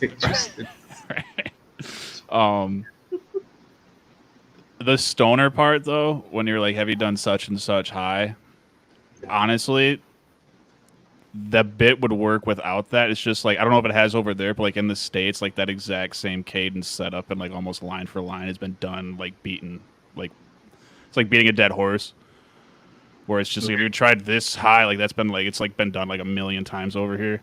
Oh, really? Yeah, so I don't know if it's like it hasn't over there, but like that specifically has been done It kind of it has a lot. Oh, wow. Okay. Maybe you could do the flip. Be like, like all my friends, or everyone I know is like such a stoner, but me is like, have you tried like doing this sober? You tried, Yeah. man. One time I got broken up with. I was dead cold sober. It was like rough, man. Yeah, you'd be like, oh, have you ever had to confront your feelings while sober? Yeah, because Man, like that's an experience. exactly, yeah, that'd be a much better way to do that. Just because like the weed thing, like it's even in like tons of movies and stuff like that. It's been beaten to death. So then I think it doesn't make sense to explore it. Yeah. Bit But of a, I think you can. I just think be creative Yeah. about it. Yeah, you just got to change it up a bit. But like the exact cadence you use, I just mean like that specific setup and like line has been like Sure. what has been done. But I also like with the Bitcoin thing, like a way to end that too could just be like, I'm really only mad about Bitcoin people because I didn't buy any 10 years ago. Like you could just throw, it's like you're actually more bitter about the sheer fact that you didn't invest a long time ago, and now it's like worth way more than it should have been. And you could have Yeah. bought like Bitcoin for like $5 like back in the day. Now it's worth like $9,000 a coin. just a callback on that idea of you being in Chicago setting up a call center, so people in India can be put on hold.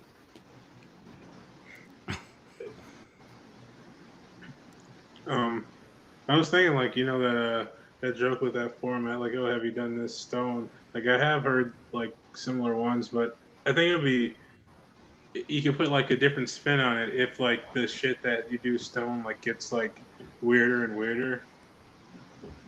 Like it's not just like normal If you shit. try to murder someone, Storin.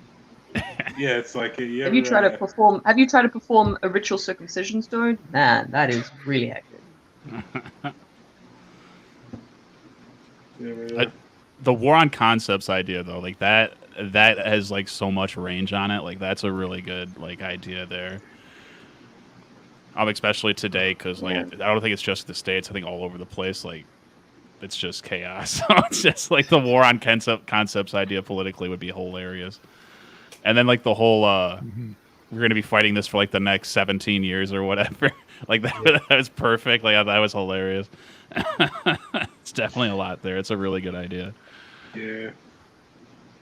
Where can Yeah, I take it? I also love the war on concepts. I thought it was really funny. It reminded me of and if anyone here watches IT Crowd or It Crowd, it's a British sitcom that came out a few years ago. And Chris anyway Morris the one. boss of sorry. It's a Chris Morris one, right? So, Richard Ayoade. Yeah, exactly. Maurice Moss. And then like in the one episode where their boss of this like massive company is like, I'm declaring war on stress, and then he kind of like goes into all the ways you can like declare war on stress. So maybe in that similar like thinking pattern, if you're going to declare war on, I think you should definitely flesh out the war on concepts, and then like when you explain, oh, like today I'm declaring war on, I don't know, textile factories, and then like it, give like examples of how you would wage war on those concepts. Okay, no, not textile. You know what I mean? Yeah. I think it's really Yeah. funny. I'm waging war on laughter. 'Cause screw that. You made me think of a war on conception, but do you think abortion clinics would be better if like they just like had a roller coaster instead of like never mind. You think it'd be more widely accepted? Sorry. Like, All right.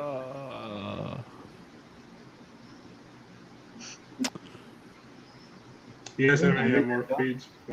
Yeah, you guys have any more feedback? I'm good. All right, Kylie, it's your turn. You're up next. So let me know when you're ready to start, and I will start your time. Okay, I'm ready. Cool. So, if you haven't heard already, I live in South Africa. More specifically, though, I live in a city called Cape Town. And if you don't know too much about Cape Town, it's basically the poor man's version of Los Angeles, or the third world's version of Los Angeles. So, also Detroit. living here as me is very difficult because I suffer with a lot of imposter syndrome. This is like very true. And I think the reason is because the people are so beautiful, much like in LA where you have those movie stars. But you know, there have been a few times where I've just really felt that not that I don't fit in, but where it's been like really tough.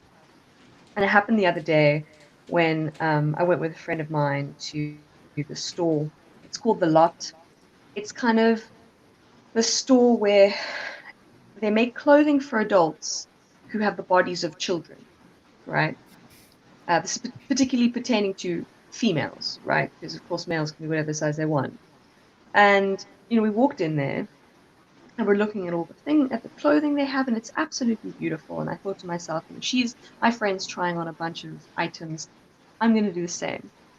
So I pick up a bunch of clothing items off the rack, and I go into the changing room, and I'm desperately trying to pull whatever kind of contraption it is over my head, and failing miserably because none of the clothes fit.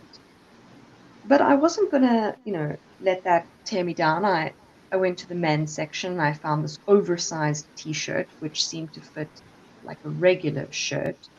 And I thought, screw it. I'm going to say that I bought something from the lot, so I got that. But it was really difficult because, and this is 100% true, even at the cashiers, like trying to try on the jewelry, none of the rings even fit me. They were way too big. So after walking out of there with a bit of a confidence knock, I kept thinking about this imposter syndrome that I have. And I don't know if as men you can experience it by proxy, but as a woman, there's almost this understanding that you're only accepted as a woman, not when you have your bat mitzvah or your quinceañera or anything. Oh no, you're only officially a woman when you are a mother. So I decided to make quite a big decision, which I'm not saying I didn't take lightly, but I've actually become a foster mother. Her name is Ginny, and it's been really interesting, especially having her during lockdown. I don't know if any of you, well, I know Jimmy, you've got kids, but it's it's really tough. And I know that as a parent, you almost live for those moments when the children do something that's so phenomenal. You can go, yeah, that's why we have the kids, right? And but it's been really tough, honestly. And so I reached out to some colleagues just to get some advice from them, like, what do you do, especially when your child is having a tantrum and screaming, and their feedback was literally just try be louder than the child, try just scream bloody murder yourself, and eventually one of you will tire yourselves out. And I've tried that. Definitely works.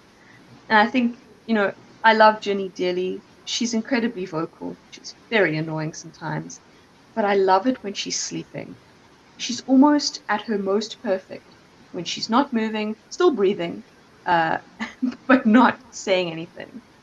And sometimes because it's been, such a lot, and obviously, they don't stop eating or shitting, and you have to clean up their shit all the time. You can't just leave it for days, right? But sometimes you need a break. And what I do is often I'll leave her, and I need to get her distracted when I want to go out. So I kind of put a little bit of food, because she loves to eat at the moment. I'll put a little bit of food in a bowl, and I'll kind of show her towards it, and I'll quickly sneak out the back door, and I'll just go out for a couple of hours because I just need a break. And it's always nice when I do that, because as soon as I come back, I know that she's going to be excited to see me. And I know that because as soon as I put the key in the door and I turn the handle, I can just hear her meowing and meowing and meowing with absolute excitement to see me. And that's a really, really good feeling as a parent. And I feel like that's all I have at the moment. Sweet, awesome jokes. You guys have any feedback? It was really sweet.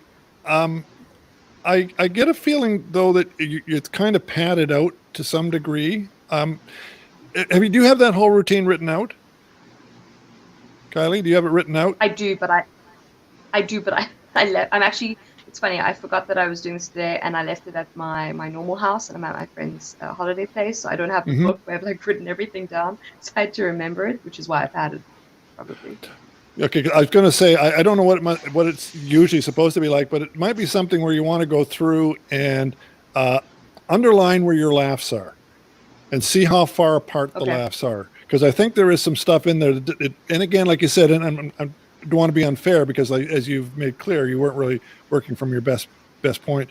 But it feels kind of padded out, and to some degree, I'm wondering if it isn't because you are drawing from real life, and when you're doing that, sometimes. But the houseboat story took me a long time to get, as whatever it is whatever it is. But there was a lot more crap that was in there that I had to get out because I went, yeah, that happened, but it's not really relevant to anything. So you might want to get into your joke material a little bit quicker, particularly at the beginning. And like I said, some of it is very sweet, and if that's what you're going for, you're being very successful with it. But I would like I said, figure out where your laughs are, and then see how far apart they are. If they're too far apart, you need to tighten it up a little bit. Thanks. Because I mean, even if it is sweet, whether it's intentional or not, sweet isn't exactly comical, right? Right. I also no like. No one goes to a comedy club. Yeah. But also I was thinking not so much because you can say shorting it up, but you could look up Pryor and he has 10-minute bits, one bit that kills. But I think you definitely need to load up more jabs in there. Yeah. For sure, it's too much story between hits. But I think the part where you're just can only become a woman after having a child, that's a perfect spot to right after that to give a ridiculous example of what somebody would consider becoming a woman. You can only become a woman after you have a child, or you can have anal without crying. Something stupid like that, not that specifically, but just something quick in there to just kind of catch them off guard as you're going into your next point. Yeah, I was thinking when you said stories for people who have the bodies of children, I was thinking hidden under the floorboards in the shed or something. This is just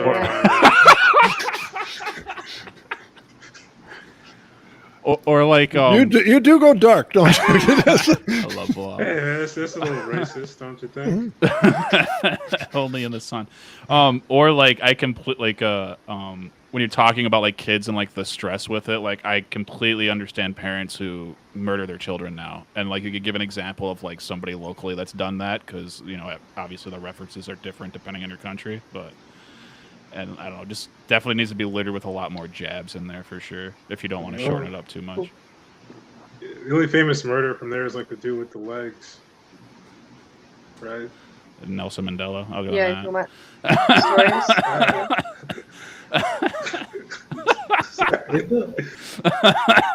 I'm joking. Sorry. Did the reveal that you were when you said you adopted a child, and the reveal was that it's a cat? That's intentional, right? Or did I misread that? That's 100% intentional, because I never actually say I adopted a child. I say Yeah. I became a foster mother. Yeah. Yeah. So I think that's where the thing is. I think that's why it comes across as sweet, but then in the end you flip it, and that's where the joke comes across, the reveal, right? So I think that's structurally great. I feel I think it works for me personally. It'll be great if you forward the cat once in a while. Where you say, okay, like sometimes you want the kid to just sort of go to sleep is one thing that you say, right? So maybe some other things, like there's this sort of shedding everywhere, which no one talks about. Uh, there's hair all Right. over the place. So somewhere, at least it gives a hint that it's a cat. Right.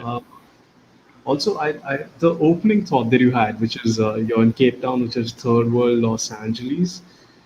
I think there's a lot to it. I want to know what's the panel is there. Like, okay, you know what? If everyone in LA is into avocado, everyone in Cape Town is just into aubergine. Like just sort of what's the comparison there? Parallel. Yeah. Where I don't know what else happens in LA. I know a triple thread in LA is where you can act and sing and dance.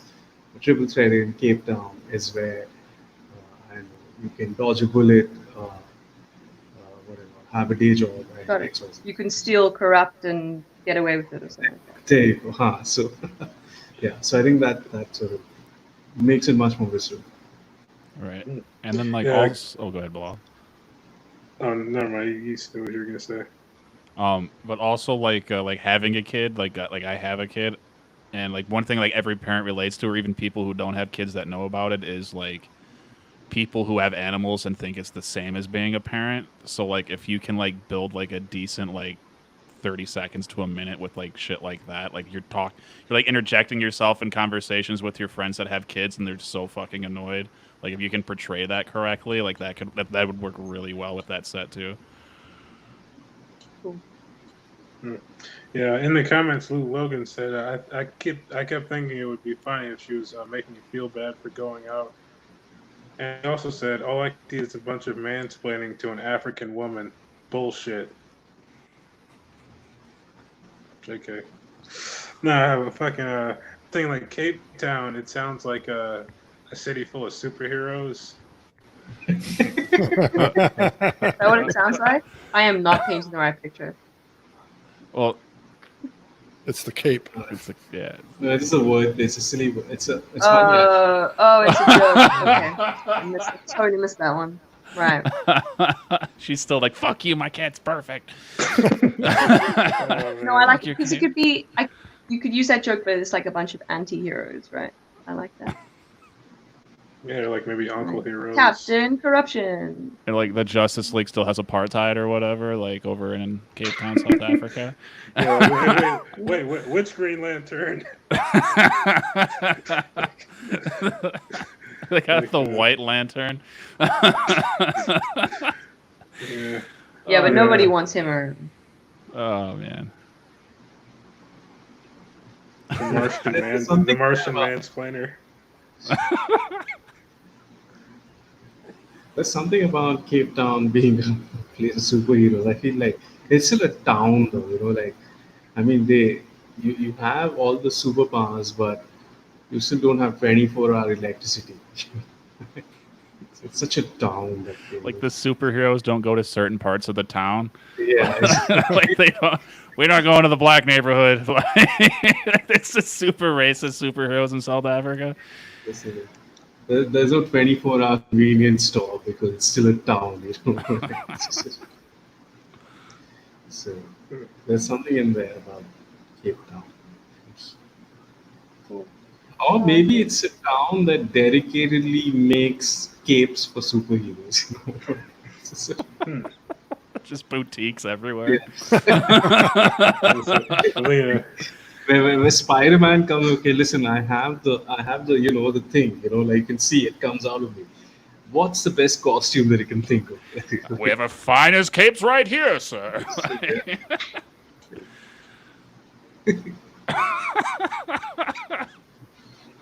Yeah, I think of The Incredibles now, where it was like no capes. Yeah.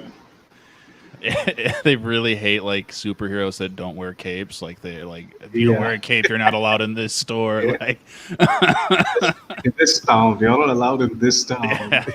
you got to go to Leotard Land over 20 miles down the road.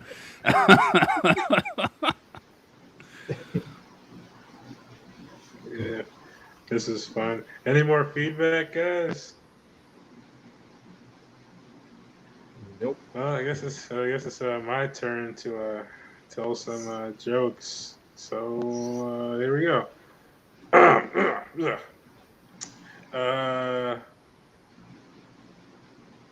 was at work one time. I started a new job, and someone asked me about a person. I was trying to describe a person that I didn't know, and they were skinny, and they were like, "Hey, what does he look like?" And I was like, "Well, he looks kind of like a skeleton, but with meat on it." And they were like, "You just described every person on Earth." I was like, "Oh, I guess I did."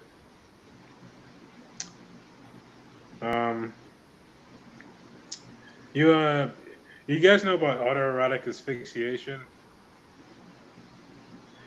You think they ever tried to lynch somebody but accidentally ended up causing the greatest orgasm of all time? Because if someone was trying to lynch me, I would just start jerking off because I'm not going to miss the big one. It's the last one. What the fuck? Yeah. Frankincense sounds like if Frankenstein was like a superhero, he'd be like, "Oh, my frankincense is tingling."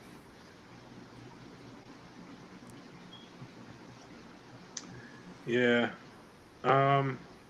Dogs are really cool until they decide they want to know what's under your face. I was watching that Grizzly Man documentary about the guy who got eaten alive by bears, and it kind of made me want to get my concealed carry license so I could have a gun on me at all times. Because if he had a gun on him, he could have just killed himself instantly instead of being eaten alive by bears. Because you're not going to kill a bear with a little handgun, but you can kill yourself. And I just want to be able to kill myself whenever I want to. Maybe if I'm being slowly eaten alive by bears, or if I'm in a room and people start talking about Harry Potter or something. I mean, shit. I'm gonna sit there and pretend I know what they're talking about. Fuck. Yeah. When I was a kid, I used to have a pet turtle, but it died, and I kind of forgot about it because it was around the same time that my Xbox died, and I felt way worse about that. Wait, did I say Xbox? I meant parents.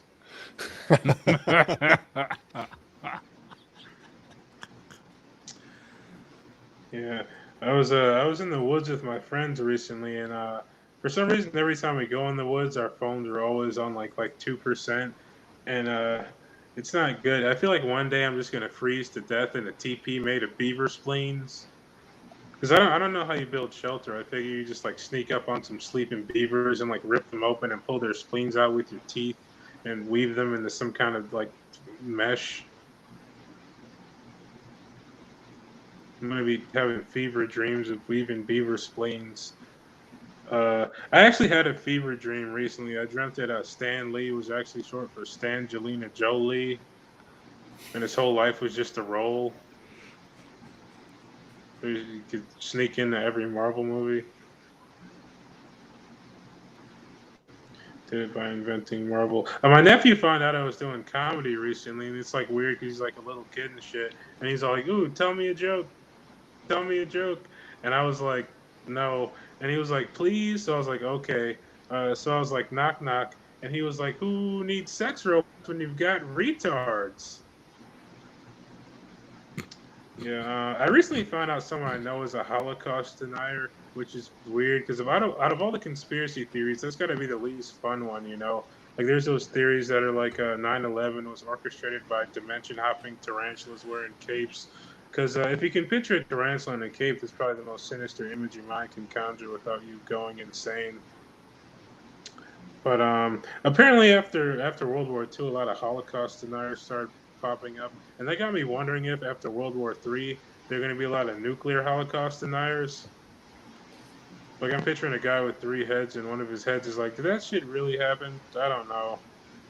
I think non-mutants just made it up to steal all our flaming piles of radioactive skulls.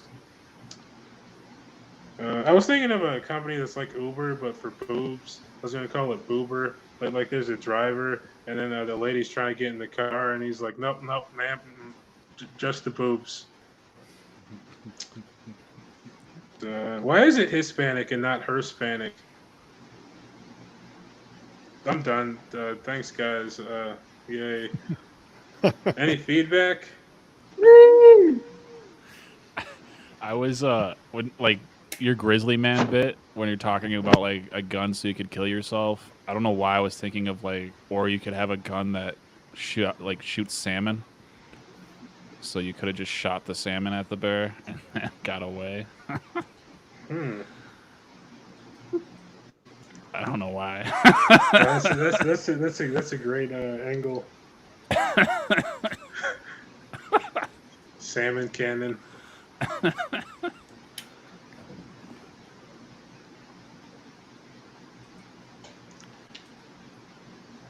To me, frankincense sounds like a perfume for Frankenstein. Frankincense, like it's the essence of being a Frankenstein. Like,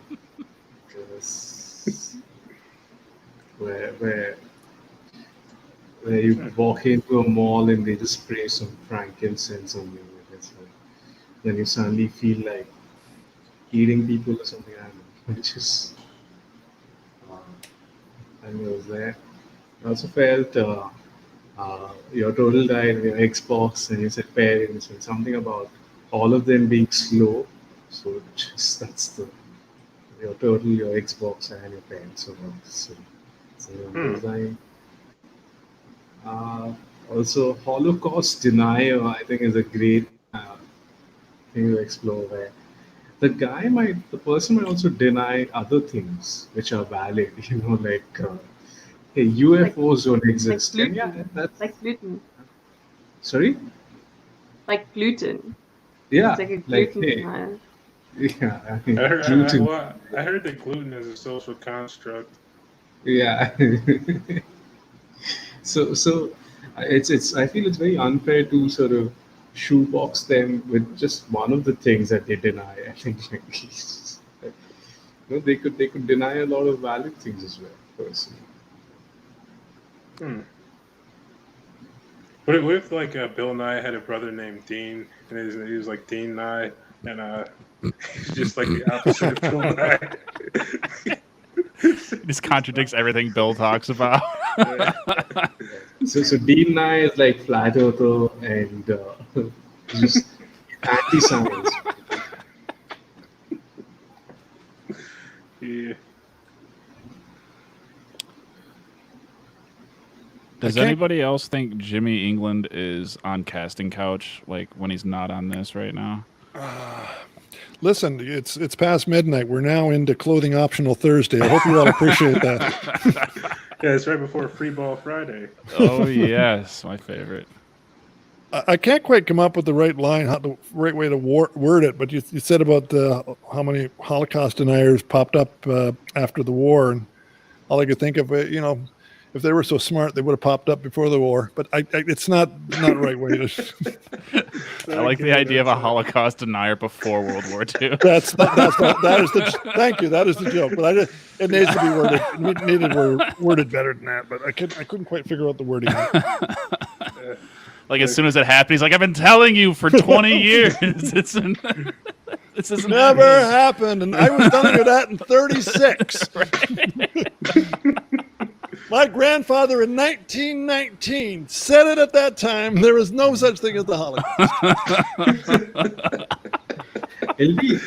I think it'll be funny if the reasons for them denying the Holocaust is also hollow, where it's just, there's no way there were that many Jewish people, right? I counted them. Well, that's a hollow argument that so I'm a hollow Holocaust denier.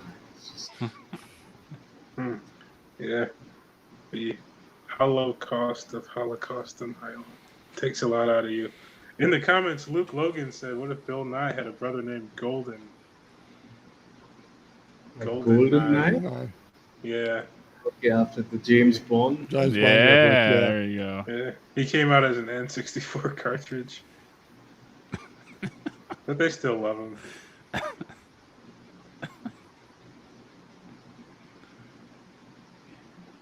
Any more feedback, you guys? That's it for me. You got some pretty sharp material there. There were some good lines. Oh, thanks. Do you generally just stick to one-liners of sorts, or do you do like? Nah, I was trying to. It was whatever was at the end of the premise list. They were about ready to go on to the actual bit list. Hopefully, sweet. All right, so this concludes another awesome episode of the workshop.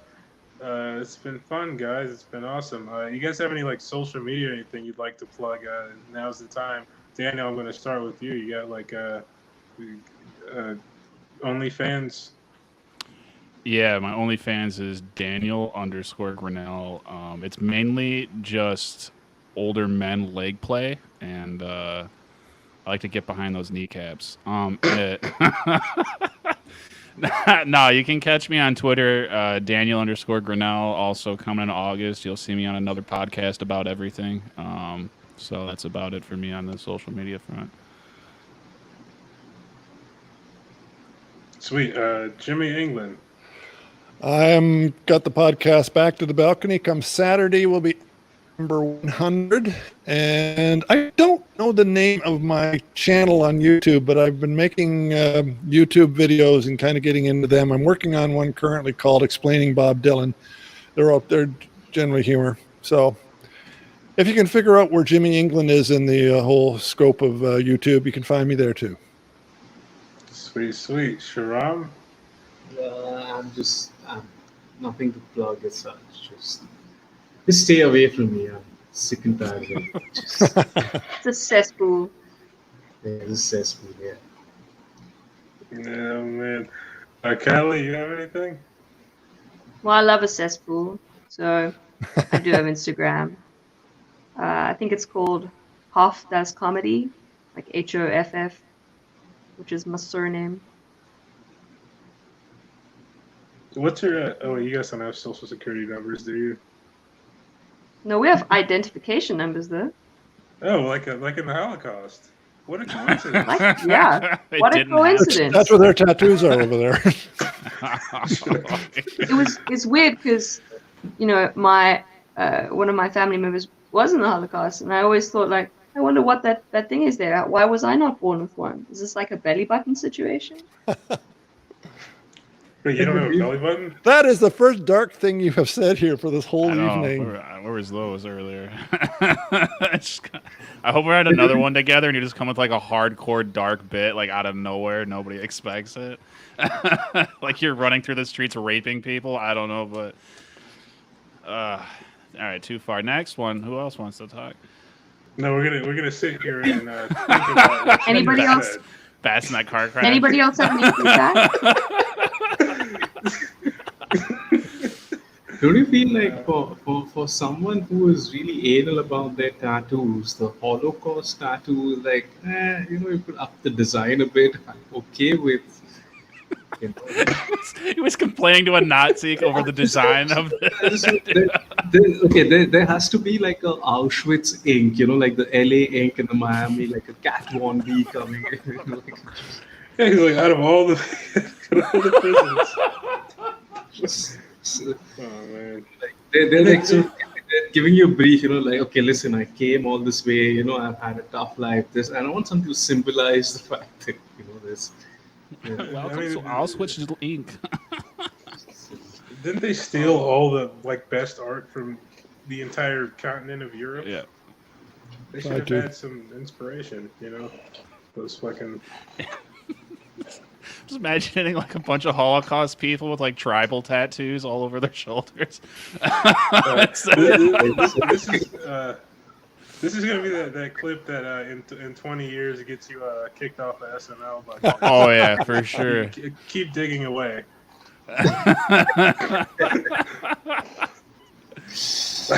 I figure if I get like all the material, it'll cancel me now. Like in 20 years, when like we're past this, hopefully, like it's way worse stuff that has to happen. I mean, let's face it. If in 20 years I get kicked out of SNL, that's still the best thing that happened to me. Or maybe, Daniel, you start your own SNL, but it's like just crud. It's just like dark, all the inappropriate stuff, and you just call it Canceled or something like that. Or shift it to SNL. Mondays. I think people are more open to dark stuff on Mondays than on Saturdays. We have Monday light matches. Everybody's suicidal Yeah, on a Monday. Yeah, because it's just the first day of the week after work, and like, yeah, fuck it, the world sucks. Like Saturday, people are bored. I always thought Wednesdays were the worst. Well, no, actually, no, wait, Tuesdays, because it's not Wednesday yet. But because Monday is great. Monday, you're like, oh, I just had a weekend, it's time to go back to work. And then by Tuesday, you're like, oh, fuck, when's the next one? 4 fucking days. Wouldn't I'm you okay say with Sunday's Tuesday. like the darkest day? Because everyone's got like the Sunday blues, depression, they've got to go back to work the next day. I thought it's the Sunday Monday evening. blues. Yeah, but then you're already at work.